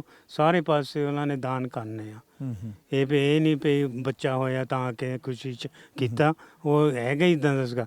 ਉਹਨਾਂ ਨੇ ਕਿ ਗਵਰਨਮੈਂਟ ਆਫ ਕੈਨੇਡਾ ਨੂੰ ਵੀ ਲੜਾਈ ਦੇ ਵਿੱਚ ਹੈਲਪ ਬਹੁਤ ਕੀਤੀ ਹੈ। ਜਿਹੜੇ ਨਾ ਵਿਕਟਰੀ ਬੌਂਡਸ ਆ ਤੁਸੀਂ ਸ਼ਾਇਦ ਪਿਕਚਰਾਂ ਦੇਖੀਆਂ ਦੇਖੀਆਂ ਜੀ, ਹੋਣਗੀਆਂ, ਹਾਂ। ਉਹ ਕਿ ਵਿਕਟਰੀ ਬੌਂਡਸ ਖਰੀਦਦੇ ਆ ਵੀ ਉਹਨਾਂ ਨੂੰ ਫਾਈਨੈਂਸ਼ੀਅਲੀ ਹੈਲਪ ਕਰਦੇ ਹੋਵੇ। For the military right. So ਉਹਨੇ ਹਰੇਕ ਪਾਸੇ ਉਹਨੇ ਕੀ ਆਪਣਾ ਹੱਥ ਦਿੱਤਾ ਸੋਸਾਇਟੀ ਦੇ ਵਿੱਚ, ਕੈਨੇਡੀਅਨ ਸੋਸਾਇਟੀ ਦੇ ਵਿੱਚ, ਤਾਂ ਹੀ ਫਿਰ ਜਿੱਦਾਂ ਨਹਿਰੂ ਸਿੰਘ ਵੀ ਆਏ ਸੀ ਉਦੋਂ ਉਹਨਾਂ ਨੂੰ ਵੀ ਮਿਲਣ ਗਏ ਸੀਗੇ ਐਜ਼ ਅਫੀਸ਼ੀਅਲ ਰਾਈਟ। ਤਾਂ ਇਹ ਮੈਂ ਤਾਂ ਕਹਿਣਾ ਪਿਆ ਇੱਦਾਂ ਦਾ ਕਿ ਸੀਗਾ ਵੀ ਉਹਨੇ ਕੀ ਆਪਣਾ ਛਾਤੀ ਤੇ ਮਾਰ ਕੇ ਇਹ ਨਹੀਂ ਕਿਹਾ ਮੈਂ ਮਿਸਟਰ ਮੇਓ ਅੱਛਾ ਸਿੰਘ ਇੱਕ ਮੈਂ ਦੇਖ ਰਿਹਾ ਪਿੱਛੇ ਪਏ ਨੇ ਆ ਜਿਹੜੀਆਂ ਗਾਰਡਰ ਪਏ ਨੇ, ਮੈਂ ਇਹ ਮਹਿਸੂਸ ਕਰ ਰਿਹਾ ਕਿ ਜਿਵੇਂ ਕੋਈ ਰੇਲਵੇ ਲਾਈਨ ਜਿਹੜੀ ਸੀ ਰੇਲਵੇ ਟਰੈਕ ਸੀ, ਹਾਂਜੀ ਰੇਲਵੇ ਟਰੈਕ ਜਿੱਥੇ ਆਉਂਦਾ ਸੀ ਹੁਣ ਉਹ ਹੈ ਜਾਂ ਜਿਵੇਂ ਅਸੀਂ ਦੇਖ ਰਹੇ ਹਾਂ ਕਿ ਆਲੇ ਦੁਆਲੇ ਕਿਸੇ ਘਰ ਦੀ ਹੋਂਦ ਵੀ ਨਜ਼ਰ ਨਹੀਂ ਆਉਂਦੀ ਕਿ ਰੇਲਵੇ ਟਰੈਕ ਵੀ ਪੱਟ ਦਿੱਤਾ ਗਿਆ। ਰੇਲਵੇ ਟਰੈਕ ਤਾਂ ਉਹ ਸੀਗਾ ਕੈਨੇਡੀਅਨ ਰੇਲਵੇ CNR CP ਤਾਂ ਰੇਲਵੇ CPR ਦਾ ਸੀਗਾ CPL ਰਾਈਟ। ਉੱਥੇ ਜਿੱਥੇ ਨਾ ਗਾਹਾਂ ਇੱਥੋਂ ਮੜੇ ਦੇਖੋ ਹਾਂਜੀ। ਉਹ ਮਿੱਟੀ ਦਾ ਟਰੈਕ ਆ ਨਾ, ਹਾਂਜੀ ਉੱਥੇ ਹਲੇ ਵੀ ਆ ਉਹ ਪਰ ਉੱਥੇ ਜਿਹੜੀਆਂ ਆ ਜਿਹੜੇ ਮੈਨੂੰ ਲੱਗ ਰਿਹਾ ਕਿ ਉਸੇ ਰੇਲਵੇ ਦੀਆਂ ਨੇ ਜੀ, ਇਹ ਉਹ ਪੜ ਦਿੱਤੀਆਂ ਗਈਆਂ ਜੀ ਉੱਥੋਂ ਦਾ ਹੈਗੀ ਗ੍ਰੈਵਲ ਹੀ ਹੈ। ਗ੍ਰੈਵਲ ਹੀ ਆ ਟ੍ਰੇਲ ਬਣਾਤੇ ਨੇ ਅੱਛਾ ਉੱਥੋਂ ਵੀ ਲੋਕ ਬਾਈਕ ਕਰਦੇ ਆ ਜੋ ਵੀ ਕੁਝ ਕਰਦੇ ਆ ਨਾ ਘੋੜੇ ਲੈ ਕੇ ਅੱਛਾ ਉਹ ਟਰੈਕ ਸੇਮ ਹੀ ਆ ਪਰ ਲੋਕ ਉਹ ਟ੍ਰੇਲ ਦੇ ਤੌਰ ਤੇ ਵਰਤ ਰਹੇ ਨੇ। ਟ੍ਰੇਲ ਦੇ ਤੌਰ ਤੇ ਟਰੈਕ ਲਾਤਾ ਸਾਰੇ ਗ੍ਰੈਵਲ ਪਾਤੀ ਸਾਰੇ ਮੇਰੇ ਖਿਆਲ ਉਹ ਗੈਸ ਲਾਈਨ ਵੀ ਜਾਂਦੀ ਨਾ ਜੀ ਜੂਬੋ ਨੂੰ ਜਾਂਦੀ ਸੀ ਹੁਣ ਨਹੀਂ ਜਾਂਦੀ। ਅੱਛਾ ਬਾਟ ਸਾਹਿਬ ਜੀ ਹਾਂਜੀ, ਮੈਂ ਹੁਣ ਅਗਲੀ ਗੱਲ ਇਹ ਪੁੱਛਣੀ ਸੀ ਕਿ ਜਿੰਨੇ ਵੀ ਇੱਥੋਂ ਤੁਸੀਂ ਹੁਣ ਸਾਰੇ ਬੰਦੇ ਉੱਠ ਕੇ ਗਏ ਹੋ ਆਪੋ ਆਪਣੇ ਕੰਮਾਂ ਕਾਰਾਂ ਦੇ ਵਿੱਚ ਮਸਰੂਫ ਹੋਣੇ ਆ, ਤਾਂ ਇੰਨੀ ਕੁ ਗੱਲ ਜ਼ਰੂਰ ਦੱਸਿਓ ਕਿ ਜਦੋਂ ਤੁਸੀਂ ਆਏ ਸੀ, ਕਿਉਂਕਿ 60 ਤੋਂ 70 ਦੇ ਵਿਚਾਲੇ ਆਏ ਹੋ, ਉਦੋਂ ਇਦਾਂ ਤਾਂ ਨਹੀਂ ਸੀ ਹੁੰਦੀ ਕਿ ਬਾਕੀ ਭਾਈਚਾਰੇ ਜਣੇ ਇੱਥੋਂ ਦੇ ਗੋਰੇ ਲੋਕ ਵੀ ਹੋਣੇ ਆ, ਹੋਰ ਵੀ ਲੋਕ ਹੋਣੇ ਆ, ਆਪਣੇ ਬੰਦੇ ਕਿੱਦਾਂ ਮਹਿਸੂਸ ਕਰਦੇ ਸੀ? ਕੋਈ ਕਿਸੇ ਤਰ੍ਹਾਂ ਦਾ ਪੱਖਪਾਤ ਤਾਂ ਨਹੀਂ ਸੀ, ਵਿਤਕਰਾ ਤਾਂ ਨਹੀਂ ਸੀ, ਕਿਤੇ ਕੋਈ ਚੀਜ਼ ਲੈਣ ਜਾਂਦੇ ਆ ਸੜਕ ਤੇ ਤੁਰੇ ਜਾਂਦੇ ਆ? ਨਾ ਇਦਾਂ ਦਾ ਕੋਈ ਡਰ ਨਹੀਂ ਸੀਗਾ ਇੱਥੇ ਨਾ ਕਿ ਇੱਥੇ ਤਾਂ ਮੈਨੂੰ ਚੇਤਾ ਆਪ ਵੀ ਮੈਂ ਰੋਡ ਤੇ ਹਾਈਵੇ ਤੇ ਜਾ ਕੇ ਹਿੱਚਹਾਈਕ ਕਰਨਾ ਅੱਛਾ ਜੀ ਰਾਈਟ ਤੇ ਪਹਿਲੀ ਕਾਰ ਨੇ ਚੱਕ ਲੈਣਾ ਤੁਹਾਨੂੰ ਜਿਹਦੀ ਮਰਜ਼ੀ ਹੋਵੇ, ਜਿਹੜੀ ਮਰਜ਼ੀ ਹੋਵੇ ਗੋਰਿਆਂ ਦੀ ਨਿਰਮਲ ਸਿੰਘ ਜੀ ਇਦਾਂ ਉਹਨਾਂ ਤਾਂ ਨੇ ਨਹੀਂ ਸੀ ਸਟਾਪ ਕਰ ਲੈਣਾ। ਕਿਉਂਕਿ ਆਹ ਪਿੰਡ ਖਾਸ ਕਰਕੇ ਆਪਣੇ ਭਾਈਚਾਰੇ ਦਾ ਪੰਜਾਬੀਆਂ ਦਾ ਵਸਾਇਆ ਪਿੰਡ ਸੀ, ਪੰਜਾਬੀ ਨਾ ਪਾਲਦੀ ਨਾਂ ਰੱਖਿਆ। ਇਹ ਤਾਂ ਨਹੀਂ ਸੀ ਕਿਤੇ ਵੀ ਜਿਹੜੇ ਉਹ ਜੈਪਨੀਜ਼ ਰਹਿੰਦੇ ਸੀ, ਉਹ ਯੂਰਪੀਅਨ ਰਹਿੰਦੇ ਸੀ ਵੀ ਨਹੀਂ ਸਾਡਾ ਵੀ ਅਸੀਂ ਥੋੜੇ ਜਿਹਾ ਸੁਪੀਰੀਅਰ ਸਮਝਦੇ ਸੀ, ਇਦਾਂ ਤਾਂ ਨਹੀਂ ਸੀ ਕੁਝ? ਨਾ ਇਦਾਂ ਨਹੀਂ ਸੀਗਾ। ਪਹਿਲਾਂ ਜਦੋਂ ਮਿਸਟਰ ਮੇਓ ਨਹੀਂ ਆਏ ਉਦੋਂ ਗੋਰਿਆਂ ਆਪਣੇ ਬੰਦੇ ਅਲਾਉਡ ਨਹੀਂ ਸੀਗੇ ਡੰਕਨ ਹੋਟਲਾਂ 'ਚ। ਅੱਛਾ ਜੀ Yeah, there were no Asians allowed to stay in the hotel or even Legions, right? ਤਾਂ ਪਰ ਜਦੋਂ ਅਸੀਂ ਇੱਥੇ ਰਹਿੰਦੇ ਸੀਗੇ it was like a multicultural ਪਿੰਡ, ਜਾਪਾਨੀ, ਚੀਨੇ, ਗੋਰੇ, ਯੂਰਪੀਅਨਸ, ਰਾਈਟ, ਜੋ ਵੀ ਹੈਗੇ ਆ। ਤਾਂ ਹਾਲੇ ਤੱਕ ਵੀ ਸਾਡਾ ਨਾ ਕਿ ਉਹ ਪੁਰਾਣੀਆਂ ਫੈਮਿਲੀ ਜਿਹੜੀਆਂ ਸੀਗੀਆਂ ਚੀਨੀਆਂ ਦੀਆਂ, ਜਾਪਾਨੀਆਂ ਦੀਆਂ, ਹਾਲੇ ਵੀ ਪਿਆਰ ਆ ਸਾਡਾ। ਜਿੱਥੋਂ ਵੀ ਜਦੋਂ ਵੀ ਆਉਂਦੇ ਆ ਨਾ ਸਾਰੇ ਪੁਰਾਣੀਆਂ ਗੱਲਾਂ ਅਸੀਂ ਕਰਨੇ ਆ ਜਦੋਂ ਵੀ ਉਹ ਆਉਂਦੇ ਆ। ਹਾਂਜੀ ਬਹੁਤ ਪਿਆਰ ਸੀਗਾ ਇੱਥੇ ਤਾਂ ਐ ਕਰਕੇ ਸਾਰਿਆਂ ਨੇ ਸੇਮ ਮਹਿਸੂਸ ਕੀਤਾ ਵੀ we're not welcome over there but we're welcome over here। ਬਾਟ ਸਾਹਿਬ ਇੱਕ ਵੇਲਾ ਸੀ 1950 ਦੇ ਇਰਦ ਗਿਰਦ 1500 ਦੇ ਨੇੜ ਤੇੜ ਦੀ ਆਬਾਦੀ ਸੀ। ਤੁਸੀਂ ਦੇਖੋ ਕਿ ਹੌਲੀ ਹੌਲੀ ਕਿਰਦਾ ਭਾਵੇਂ ਮੇਓ ਸਿੰਘ ਦੀ ਮੌਤ ਤੋਂ ਬਾਅਦ ਬੱਚੇ ਛੋਟੇ ਲਾ ਲਓ ਜੀ, ਪਰ ਕਈ ਵਾਰੀ ਇਹ ਹੁੰਦਾ ਕਿ ਸਲਾਹਕਾਰ ਸ਼ਾਇਦ ਉਹਨਾਂ ਨੂੰ ਚੰਗੇ ਮਿਲ ਜਾਂਦੇ, ਕਿਉਂਕਿ ਚੱਲਦੇ ਕੰਮ ਨੂੰ ਚਲਾ ਕੇ ਰੱਖਣਾ ਤਾਂ ਸੁਖਾਲਾ ਹੁੰਦਾ ਪਰ ਖੜੇ ਕੰਮ ਨੂੰ ਤੋੜਨਾ ਔਖਾ ਹੁੰਦਾ। ਕੰਮ ਚੱਲਦਾ ਸੀ, ਕੰਮ ਚੱਲਦਾ ਸੀ। ਮੈਨੂੰ ਲੱਗਦਾ ਕਿ ਕਈ ਵਾਰੀ ਇੱਕ ਬੇੜੀ ਉੱਥੇ ਡੋਬ ਦਿੰਦੇ ਜਿੱਥੇ ਮਲਾਹ ਕੋਈ ਚੰਗਾ ਨਾ ਹੋਵੇ। ਮੈਨੂੰ ਲੱਗਦਾ ਕਿ ਸ਼ਾਇਦ ਹੋ ਸਕਦਾ ਕਿ ਜਿਹੜੇ ਉਹਨਾਂ ਦੇ ਸਲਾਹਕਾਰ ਸੀ ਉਹ ਸਲਾਹਾਂ ਚੰਗੀਆਂ ਨਾ ਦੇ ਸਕੇ। ਨਹੀਂ, ਬਿਲਕੁਲ ਠੀਕ ਗੱਲ ਆ ਤੁਹਾਡੀ। ਬਹੁਤ ਸਾਰੀਆਂ ਸਥਿਤੀਆਂ ਹੋਣਗੀਆਂ ਬੈਨੀਪਾਲ ਸਾਹਿਬ। ਵੈਸੇ ਵੀ ਮੈਂ ਸੋਚਦਾ ਸੀ ਕਿ ਜਿਹੜੇ ਸਮੇਂ ਦੀਆਂ ਉਹ ਗੱਲਾਂ ਨੇ, ਉਹਨਾਂ ਸਮਿਆਂ 'ਚ ਮੁਸ਼ਕਲਾਂ ਕੀ ਹੋਣੀਆਂ, ਉਹਨਾਂ ਸਮਿਆਂ ਦੇ ਵਿੱਚ ਮੁਸੀਬਤਾਂ ਕੀ ਹੋਣੀਆਂ, ਸ਼ਾਇਦ ਅਸੀਂ ਤੇ ਤੁਸੀਂ ਉਹਦੀ ਥਾਂ ਹੀ ਨਹੀਂ ਪਾ ਸਕਦੇ। ਕਿਉਂਕਿ ਜਿਸ ਮਾਹੌਲ ਦੇ ਵਿੱਚ ਉਹ ਨਿਕਲੇ ਹੋਣੇ ਆ, ਜਿਸ ਮਾਹੌਲ ਦੇ ਵਿੱਚ ਉਹਨਾਂ ਨੇ ਉਹ ਸਾਰੀ ਚੀਜ਼ ਜਿਹੜੀ ਉਹ ਖੜੀ ਕੀਤੀ ਹੋਣੀ ਆ। ਕਈ ਵਾਰੀ ਹੁਣ ਤੁਸੀਂ ਦੇਖ ਲਓ, ਪੰਜਾਬ ਦੇ ਵਿੱਚ ਆਪਾਂ ਘਰ ਬਣਾਏ ਹੁੰਦੇ ਆ, ਬਾਅਦ ਵਿੱਚ ਵਿਦੇਸ਼ ਆ ਜਾਈਏ, ਉੱਥੇ 20 ਚੀਜ਼ਾਂ ਕਰਦੇ ਆ ਕਿ ਭਾਈ ਉੱਥੇ ਕਿਸੇ ਰਿਸ਼ਤੇਦਾਰ ਨੂੰ ਰੱਖ ਲਈਏ, ਉੱਥੇ ਕਿਸੇ ਪਿੰਡ ਵਾਲੇ ਰੱਖ ਦਈਏ। ਇਹਦੇ ਬਾਵਜੂਦ ਵੀ ਕੰਧਾਂ ਦੇ ਕਲਰ ਝਾੜਨ ਲੱਗ ਪੈਂਦਾ, ਜਾਣੀ ਬਹੁਤ ਕੋਸ਼ਿਸ਼ ਕਰਨ ਦੇ ਬਾਵਜੂਦ। ਹਾਲਾਂਕਿ ਹੁਣ 20 ਚੀਜ਼ਾਂ ਨੇ। ਚਲੋ ਬੈਨੀਪਾਲ ਸਾਹਿਬ ਦੇਖੋ, ਕੁਦਰਤ ਦੇ ਨਿਯਮ ਦੇ ਮੁਤਾਬਕ ਤਾਂ ਚੱਲਣਾ ਪੈਣਾ ਹੈ, ਪਰ ਇੱਕ ਵਾਰੀ ਫੇਰ ਆਪਾਂ ਪ੍ਰਾਈਮ ਏਸ਼ੀਆ TV ਦੇ ਦਰਸ਼ਕਾਂ ਨੂੰ ਦੱਸ ਦਈਏ ਕਿ ਜਿਸ ਥਾਂ ਦੇ ਉੱਤੇ ਅਸੀਂ ਬੈਠੇ ਹਾਂ, ਪਾਲਦੀ ਪਿੰਡ ਹੈ। ਪਾਲਦੀ ਪਿੰਡ ਜਿਹੜਾ ਕਿ ਕੈਨੇਡਾ ਦੇ ਨਕਸ਼ੇ ਤੇ ਹੈਗਾ, ਤੁਸੀਂ ਗੂਗਲ ਕਰੋਗੇ ਤਾਂ ਤੁਹਾਨੂੰ ਬੜੇ ਆਰਾਮ ਦੇ ਨਾਲ ਪਤਾ ਲੱਗੂਗਾ। ਪਾਲਦੀ ਜਾਣੀ ਕਿ ਪੰਜਾਬੀ ਨਾਂ, ਪੰਜਾਬ ਦਾ ਇੱਕ ਪਿੰਡ ਜਿਹਦੇ ਨਾਂ ਦੇ ਉੱਤੇ ਇਸ ਪਿੰਡ ਨੂੰ ਕਦੇ ਵਸਾਇਆ ਗਿਆ ਸੀ। ਸੈਂਕੜੇ ਲੋਕ ਕਿਸੇ ਵੇਲੇ ਇੱਥੇ ਰਹਿੰਦੇ ਸੀ ਤੇ ਇਹ ਪਾਲਦੀ ਪਿੰਡ ਵੈਨਕੂਵਰ ਆਈਲੈਂਡ ਦਾ ਹਿੱਸਾ ਹੈ, ਯਾਨੀ ਕਿ ਕੈਨੇਡਾ ਦੀ ਮੁੱਖ ਧਰਤੀ ਦਾ ਹਿੱਸਾ ਨਹੀਂ।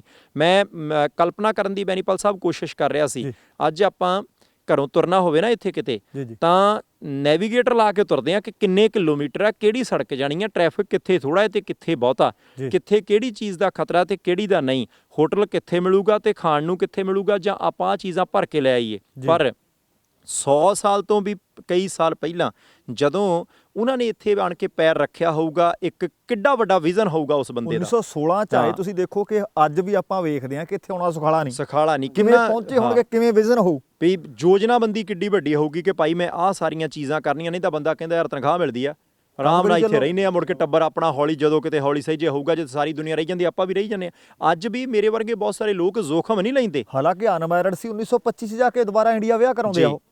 ਇਹ ਆਪਣੇ ਆਪ 'ਚ ਵੱਡੀ ਗੱਲ ਦੇ ਵਿੱਚ ਉਹਨਾਂ ਦੇ ਪਹਿਲੀ ਧੀ ਪੈਦਾ ਹੁੰਦੀ ਹੈ।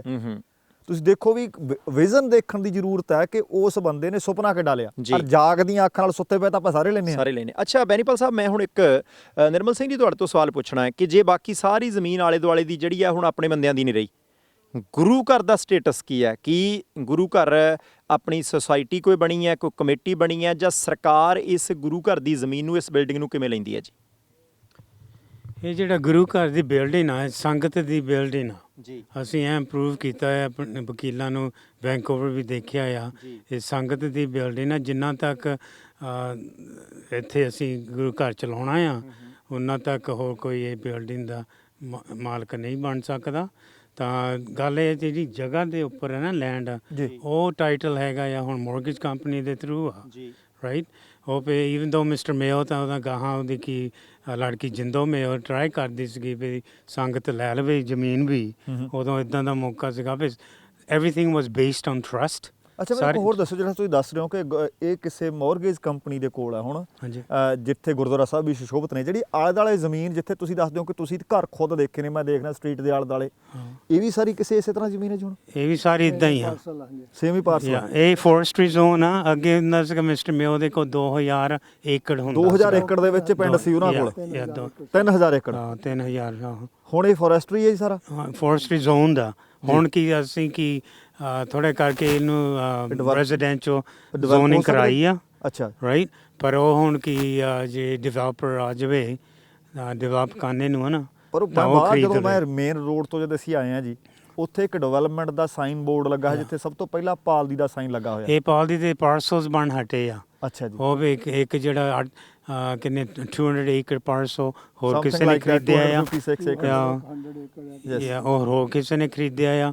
ਹੁਣ ਜਿਹੜਾ ਮੇਨ ਪਾਲਦੀ ਦਾ ਪਾਰਸਲ ਜਿਹੜਾ ਰਹਿੰਦਾ, ਇਹ ਆਈ ਥਿੰਕ 93 ਏਕੜ ਜਾਂ ਇੰਨਾ ਕੁ ਰਹਿੰਦਾ ਆ। ਅੱਛਾ, ਜਿਹੜੀ ਆਹ ਸਟਰੀਟ ਜਿੱਥੇ ਆਪਾਂ ਬੈਠੇ ਹਾਂ, ਹਾਂਜੀ, ਕੀ ਸਿਰਫ ਇੱਕੋ ਹੀ ਸਟਰੀਟ ਦੇ ਆਲੇ ਦੁਆਲੇ ਘਰ ਹੁੰਦੇ ਸੀ ਜਾਂ ਇਹਦੀਆਂ ਹੋਰ ਵੀ ਸਟਰੀਟਸ ਹੁੰਦੀਆਂ ਸੀ? ਨਹੀਂ, ਹੋਰ ਵੀ ਸਟਰੀਟਾਂ ਹੁੰਦੀਆਂ ਸੀ। ਕੀ ਨਾਂ ਸੀ ਜੀ, ਕੁਛ ਹੈ ਪਤਾ ਜੀ? ਕੀ ਨਾਂ ਨਾ ਤਾਂ ਉਹਨਾਂ ਨੇ ਲਾਇਆ ਨਹੀਂ ਹੁੰਦਾ, ਪਰ ਆਹ ਸਟਰੀਟ ਨੂੰ ਬਿਸ਼ਨ ਰੋਡ ਲਾਤਾ ਹੁਣ। ਅੱਛਾ, ਉਹਨਾਂ ਦੀ ਆਪਣੀ ਘਰ ਵਾਲੀ ਦੇ ਨਾਂ ਤੇ ਬਿਸ਼ਨ ਲਾਤਾ ਹੁਣ।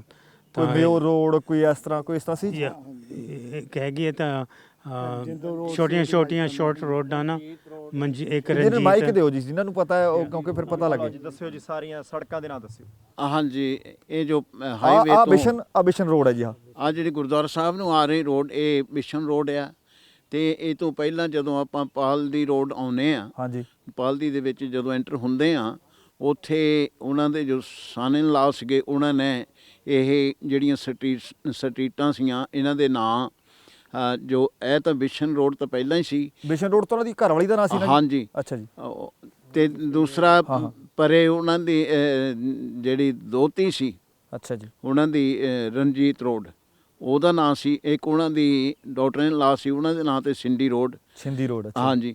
ਤੇ ਇੱਕ ਹੈ ਇੱਕ ਜਿੰਦੋ ਰੋਡ। ਜਿੰਦੋ ਉਹਨਾਂ ਦੀ ਧੀ ਦਾ ਨਾਂ ਸੀ ਜੀ? ਜਿੰਦੋ ਉਹਨਾਂ ਦੀ ਧੀ ਦਾ ਨਾਂ ਸੀ। ਹਾਂਜੀ। ਤੁਹਾਡੇ ਮਾਮੀ ਜੀ? ਜੀ ਇੱਥੇ ਇੱਕ ਗੱਲ ਬੈਨੀਪਾਲ ਸਾਹਿਬ ਹੋਰ ਆਪਾਂ ਪੁੱਛ ਲੈਂਦੇ ਆ, ਨਿਰਮਲ ਸਿੰਘ ਹੋਰਾਂ ਤੋਂ ਹੀ ਪੁੱਛਦੇ ਆ ਕਿ ਤੁਸੀਂ ਜ਼ਿਕਰ ਕੀਤਾ ਸੀ ਹਲਕਾ ਜਿਹਾ, ਗੱਲ ਕਿਸੇ ਤਰੀਕੇ ਹੋਰ ਪਾਸੇ ਨੂੰ ਚਲੇਗੀ। ਜਿਹੜੇ ਸਾਲਾਂ ਦੀ ਤੁਸੀਂ ਗੱਲ ਕਰਦੇ ਹੋ ਨਾ, ਅਸੀਂ ਕੈਨੇਡਾ ਦੀ ਮੁੱਖ ਧਰਤੀ ਤੋਂ ਜੇ ਪੁੱਛੀਏ, ਕਹਿੰਦੇ ਉਦੋਂ ਥੋੜਾ ਵਿਤਕਰਾ ਹੁੰਦਾ ਸੀ। ਤੁਸੀਂ ਕਹਿੰਦੇ ਹੋ ਕਿ ਜਿਹੜੀ ਗੱਡੀ ਨੂੰ ਹੱਥ ਦਿੰਦੇ ਰੋਕ ਕੇ ਲੈ ਜਾਂਦੀ ਸੀ। ਇੱਦਾਂ ਜਿਹੜੀ ਸੱਚੀ ਮੁੱਚੀ ਇੱਦਾਂ ਹੀ ਸੀ ਕਿ ਆਪਸ ਦੇ ਵਿੱਚ ਕੋਆਪਰੇਸ਼ਨ ਬਹੁਤ ਸੀ, ਮਿਲਵਰਤਨ ਬਹੁਤ ਸੀ, ਜਾਂ ਪੰਜਾਬੀਆਂ ਦਾ ਮਾਣ ਸਤਿਕਾਰ ਉਦੋਂ ਬਹੁਤ ਸੀ? ਮੇਰੇ ਹੁੰਦੇ ਤਾਂ ਜਿਹੜਾ ਕਿ 61 ਚ ਆਏ ਆ ਨਾ, ਫਿਰ ਉਦੋਂ ਕੀ ਥੋੜ੍ਹੇ ਉਹ ਵੱਡੇ ਹੋ ਕੇ ਜਦੋਂ ਰੋਡਾਂ 'ਚ ਜਾਣਾ, ਉੱਦਾਂ ਹੀ ਤੁਹਾਨੂੰ ਪਤਾ ਹੀ ਹੈ, ਨਿਆਣੇ ਇਕੱਠੇ ਹੋ ਕੇ ਕਰਨ ਲੱਗ ਪੈਂਦੇ, ਟਰੈਵਲ ਕਰਨ ਲੱਗ ਪਏ। ਚਲੋ ਉੱਧਰ ਨੂੰ ਚੱਲ ਜੰਨੇ ਲੇਕਾ ਝੰਨੂ, ਅਸੀਂ ਅੰਗੂਠਾ ਮਾੜਿਆ ਖੜਾ ਕਰਨਾ ਹੈ ਰੋਡ 'ਤੇ। ਪਹਿਲੀ ਗੱਡੀ ਜਾਂ ਦੂਈ ਗੱਡੀ ਨੇ ਰੋਕ ਕੇ ਲੈ ਜਾਣਾ, ਕਹਿਣਾ ਕਿੱਥੇ ਜਾਣਾ, ਲੇਕਾ ਉੱਚ ਜਾਣਾ ਜਾਂ ਡੰਕਨ ਜਾਣਾ। ਗੋਰੇ ਵੀ ਲੈ ਜਾਂਦੇ ਸੀਗੇ। ਇੱਥੇ ਤਾਂ ਅੱਗੇ ਤਾਂ ਇੱਥੇ ਜਿੰਦਾ ਵੀ ਨਹੀਂ ਲਾਈਦਾ ਸੀ ਆਪਣੇ ਘਰਾਂ ਨੂੰ। ਵਾਹ, ਇੰਨਾ ਟਰਸਟ ਸੀਗਾ। ਅੱਛਾ ਜੀ। ਯਾ ਹੁਣ ਜੇ ਕਿਸੇ ਦਾ ਨਿਆਣਾ ਸ਼ਾਮ ਨੂੰ ਆਏ ਨਹੀਂ ਰੋਟੀ ਆਪਣੇ ਘਰ ਖਾਣ, ਉਹਨਾਂ ਨੂੰ ਕੋਈ ਫਿਕਰ ਨਹੀਂ ਹੁੰਦਾ ਤਾਂ ਪਿਆ ਮਤਲਬ ਉਹਨੇ ਕਿਤੇ ਖਾ ਲਈ ਹੈ? ਖਾ ਲਈ ਆ। ਅੱਛਾ। ਇੱਥੇ ਤਾਂ ਇਹਦਾ ਮਤਲਬ ਇੰਡੀਆ ਦੇ ਅਸਲੀ ਪਿੰਡ ਇੰਡੀਆ ਵਾਲਾ ਹੀ ਸੀ? ਇੰਡੀਆ ਹੀ ਵਾਲਾ ਸੀਗਾ, ਇੰਡੀਆ ਦੀ ਵੈਲਿਊ ਸੀਗੀ ਇੱਥੇ। ਅੱਛਾ, ਹੁਣ ਆਹ ਗੁਰਦੁਆਰਾ ਸਾਹਿਬ ਦੀ ਇਮਾਰਤ ਅਸੀਂ ਦੇਖ ਰਹੇ ਹਾਂ, ਹਾਂਜੀ। ਕੀ ਉਸ ਵੇਲੇ ਜਦੋਂ ਇਹ ਘੁੱਗ ਵਸਦਾ ਸੀ ਪਾਲਦੀ, ਉਦੋਂ ਵੀ ਇੰਨੀ ਸੀ ਜਾਂ ਆਲੇ ਦੁਆਲੇ ਵੀ ਕੁਝ ਸੀਗਾ ਜੀ ਗੁਰਦੁਆਰਾ ਸਾਹਿਬ ਦਾ? ਨਹੀਂ, ਇਦਾਂ ਹੀ ਸੀਗਾ ਜਿੱਦਾਂ ਕਿ ਤੁਸੀਂ ਦੇਖਦੇ ਹਾਂ। ਆ ਇੱਥੇ ਕੀ ਮੇਪਲ ਟਰੀ ਹੁੰਦੀ ਸੀ ਤੇ ਜਿਹੜੇ ਸਿੰਗਲ ਮੈਨ ਹੁੰਦੇ ਸੀਗੇ ਨਾ, ਹਾਂ। ਇੱਥੇ ਤਾਸ਼ ਖੇਡਦੇ ਹੁੰਦੇ ਸੀ ਸ਼ਾਮ ਨੂੰ ਇਕੱਠੇ ਹੋ ਕੇ। ਸ਼ਾਮ ਨੂੰ ਤਾਂ ਉਧਰ ਵਾਲੀਬਾਲ ਖੇਡਦੇ ਹੁੰਦੇ ਸੀਗੇ, ਅੱਛਾ ਜੀ। ਰੋਟੀ ਖਾ ਕੇ ਆਪਣਾ। ਹਾਂ, ਜਿੱਥੇ ਅੱਛਾ ਜੀ। ਜਿੱਥੇ ਕਲੀਅਰਿੰਗ ਜੀ ਹੋਈ ਇੱਥੇ ਇੱਥੇ ਹਾਂ, ਇੱਥੇ ਜਿੱਥੇ ਆਹ ਹੁਣ ਦਿਖਾਇਆ ਜਾ ਰਿਹਾ ਤੁਹਾਨੂੰ, ਜਿੱਥੇ ਗ੍ਰੈਵਲ ਸਿੱਟਿਆ ਉਹ ਸਾਰੇ ਪਈ ਆ ਲੰਗਰ ਵਾਲਾ। ਇੱਥੇ ਦੋ ਪੋਰਸ਼ਨ ਸੀ? ਦੋ ਪੋਰਸ਼ਨਸ ਗਏ। ਉੱਥੇ ਕੌਣ ਰਹਿੰਦੇ ਸੀ ਜੀ ਲੋਕ?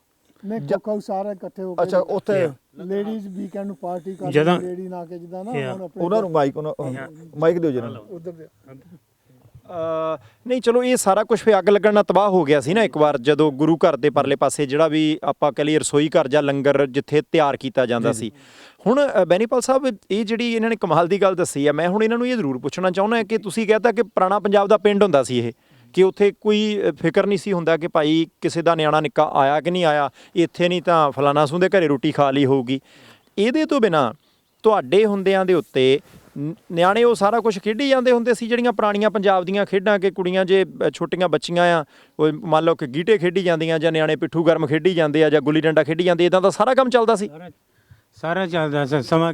ਸਾਡੇ ਘਰ ਦੇ ਮੋਹਰੇ ਜੀ ਚ ਅਸੀਂ ਘਰ ਰਹਿੰਦੇ ਸੀਗੇ, ਉਹਦੇ ਮੋਹਰੇ ਨਿਆਣਿਆਂ ਨੇ ਇਕੱਠੇ ਹੋ ਕੇ, ਜਾਂ ਇੰਡੀਆ ਤਾਂ ਗੁੱਲੀ ਡੰਡਾ ਜਿਹਾ ਕਹਿੰਦੇ ਹੁੰਦੇ ਸੀਗੇ ਰਾਈਟ, ਇੱਥੇ ਬਾਂਟੇ ਖੇਲਣੇ, ਗੁੱਲੀ ਡੰਡਾ ਕਰਨਾ ਹੈ ਨਾ, ਦ ਕੈਨੇਡੀਅਨ ਵਰਜ਼ਨ ਆਫ ਇਟ।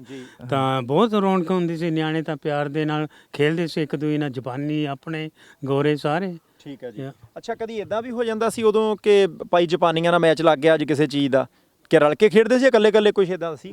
ਅਸੀਂ ਰਲ ਕੇ ਖੇਡਦੇ ਹੁੰਦੇ ਸੀਗੇ, ਰਲ ਕੇ ਸਾਰੇ।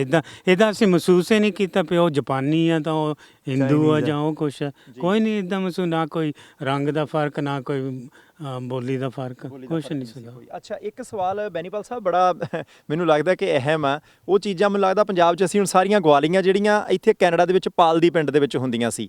ਹੁਣ ਇੰਨੀ ਗੱਲ ਜ਼ਰੂਰ ਤੁਸੀਂ ਕਲੀਅਰ ਕਰਿਓ ਕਿ ਤੁਹਾਡੇ ਜਿਹੜੇ ਪਰਿਵਾਰ ਇੱਥੇ ਨੇੜੇ ਰਹਿੰਦੇ ਆ, ਉਹਨਾਂ ਦੇ ਵਿੱਚੋਂ ਬਹੁਤ ਸਾਰੇ ਪਰਿਵਾਰਾਂ ਦੇ ਅੱਗੇ ਜਿਹੜੇ ਨਵੇਂ ਜੀ ਨੇ, ਨਿੱਕੇ ਨਿਆਣੇ ਪੜ੍ਹ ਗਿਆ ਯੂਨੀਵਰਸਿਟੀਆਂ, ਕੀ ਉਹ ਇੱਥੇ ਰਹਿੰਦੇ ਜਾਂ ਕੈਨੇਡਾ ਦੀ ਮੁੱਖ ਧਰਤੀ ਦੇ ਉੱਤੇ ਚਲੇ ਗਏ? ਜਾਣੀ ਉਹਨਾਂ ਦਾ ਆਖਰੀ ਟੀਚਾ ਕੀ ਰਹਿੰਦਾ?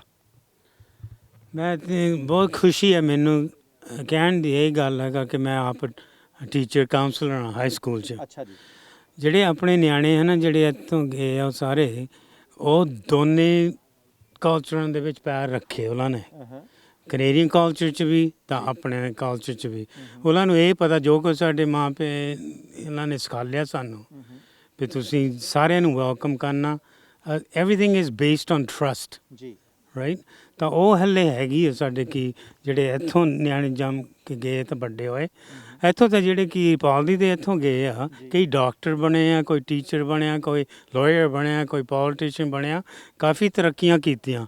ਪਰ ਉਹਨਾਂ ਦਾ ਜਿਹੜਾ ਵੈਲਿਊ ਜਿਹੜਾ ਕਿ ਇੱਥੇ ਸਿੱਖਿਆ ਆ, ਮਾਂ ਪਿਓ ਨੇ ਸਿਖਾ ਲਿਆ ਜਾਂ ਬਾਕੀਆਂ ਕਲਚਰਾਂ ਦੇ ਨਾਲ ਮਿਲ ਵਰ ਕੇ ਨਾ ਸਿੱਖਿਆ ਆ, ਉਹ ਉਹਨਾਂ ਦੇ ਵਿੱਚ ਹੱਲੇ ਹੈਗਾ ਆ। ਜਿਹੜਾ ਵੈਲਕਮਿੰਗ ਐਟੀਟਿਊਡ ਆ, ਟਰਸਟ ਆ, ਤਾਂ helping each other out, ਉਹ ਉਹਨਾਂ ਦੇ ਵਿੱਚ ਹੱਲੇ ਹੈਗਾ। there isn't that competition ਵੀ ਮੈਂ ਇੰਨੇ ਘਰ ਮੈਂ ਲਵਾਂ ਤਾਂ ਉਹਦੇ ਨਾਲ ਵੱਧ ਕਰਾਂ ਮੈਂ, ਇਹ ਹੈ ਨਹੀਂ। ਸਰਵਣ ਸਿੰਘ ਜੀ, ਮਾਈਕ ਫੜਿਓ ਤੁਸੀਂ। ਪ੍ਰਭਾਤ ਸਾਹਿਬ, ਮੈਨੂੰ ਇਹ ਦੱਸਿਓ, ਜਿਸ ਤਰ੍ਹਾਂ ਤੁਸੀਂ ਦੱਸਦੇ ਕਿ 1967 ਚ ਤੁਸੀਂ ਆਏ, ਹਾਂਜੀ ਹਾਂਜੀ ਇਕੱਲੇ ਰਹੇ, 9 ਮੁੰਡੇ ਇਕੱਠੇ ਰਹਿੰਦੇ ਰਹੇ, ਹਾਂਜੀ ਹਾਂਜੀ। ਪਰਿਵਾਰ ਕਦੋਂ ਕੁ ਸੱਦਿਆ ਜੀ ਫਿਰ? ਪਰਿਵਾਰ ਫਿਰ 73 ਦੇ ਵਿੱਚ ਆਇਆ। ਹਾਂਜੀ 73 ਚ? ਹਾਂਜੀ 73 ਜੂਨ ਦੇ ਐਂਡ ਜੂਨ ਦੇ ਵਿੱਚ ਆਇਆ। ਹਾਂਜੀ ਅੱਛਾ ਜੀ। ਹਾਂਜੀ। ਤੇ ਹੁਣ ਪਰਿਵਾਰ ਤੁਹਾਡਾ ਕਿੱਥੇ ਰਹਿੰਦੇ ਜੀ? ਡੰਕਨ ਰਹਿੰਦੇ ਆ। ਹਾਂਜੀ। ਬੱਚੇ ਵੀ ਉੱਥੇ ਹੀ ਆ ਜੀ?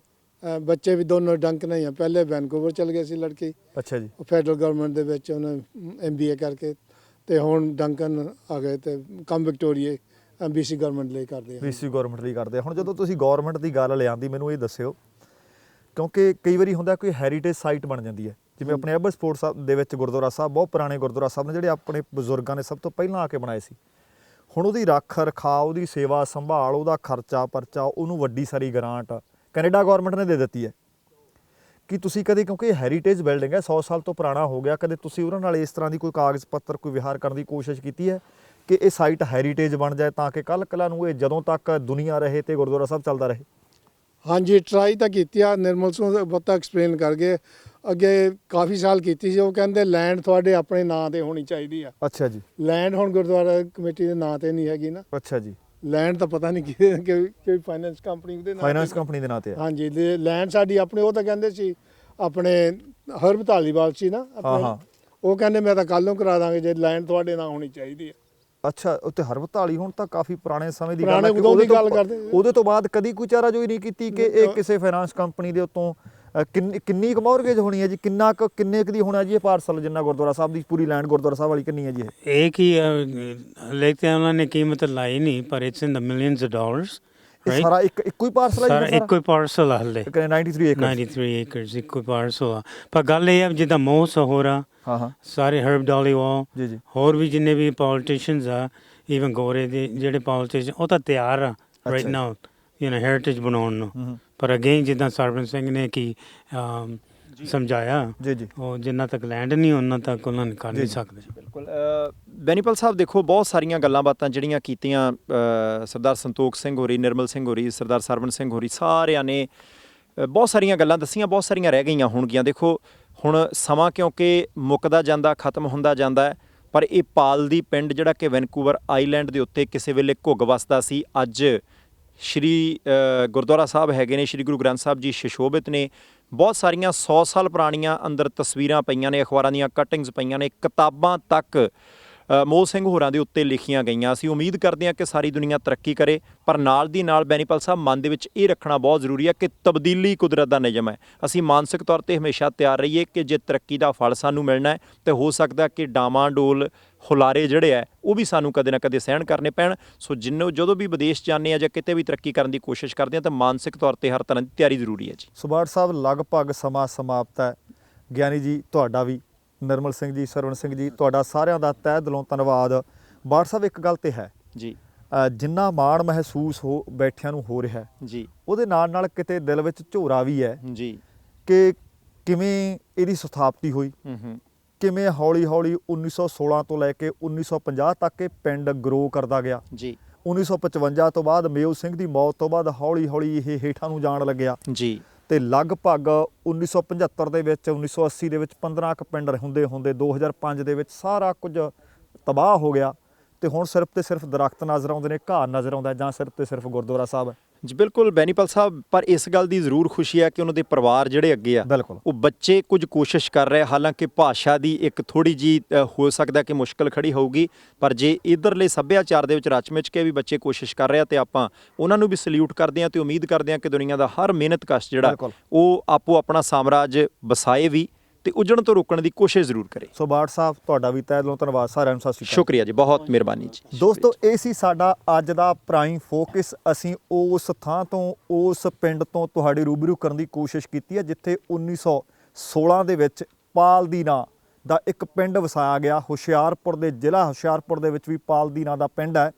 ਉਸੇ ਹੀ ਤਰਜ਼ ਤੇ ਜਿਸ ਤਰ੍ਹਾਂ ਇਹਨਾਂ ਨੇ ਦੱਸਿਆ ਕਿ ਇਹਨਾਂ ਰੋਡਾਂ ਦੇ ਨਾਮ ਵੀ, ਇਹਨਾਂ ਸਟਰੀਟਸ ਦੇ ਨਾਮ ਵੀ ਉਹਨਾਂ ਨੇ ਪੰਜਾਬੀ ਆਪਣੇ ਧੀਆਂ ਪੁੱਤਰਾਂ ਦੇ ਨਾਂ ਤੇ ਰੱਖੇ।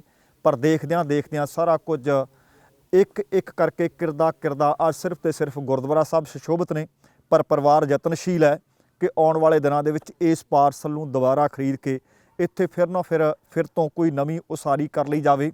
ਤੁਹਾਨੂੰ ਸਾਡਾ ਅੱਜ ਦਾ ਇਹ ਪ੍ਰੋਗਰਾਮ ਕਿਵੇਂ ਲੱਗਿਆ?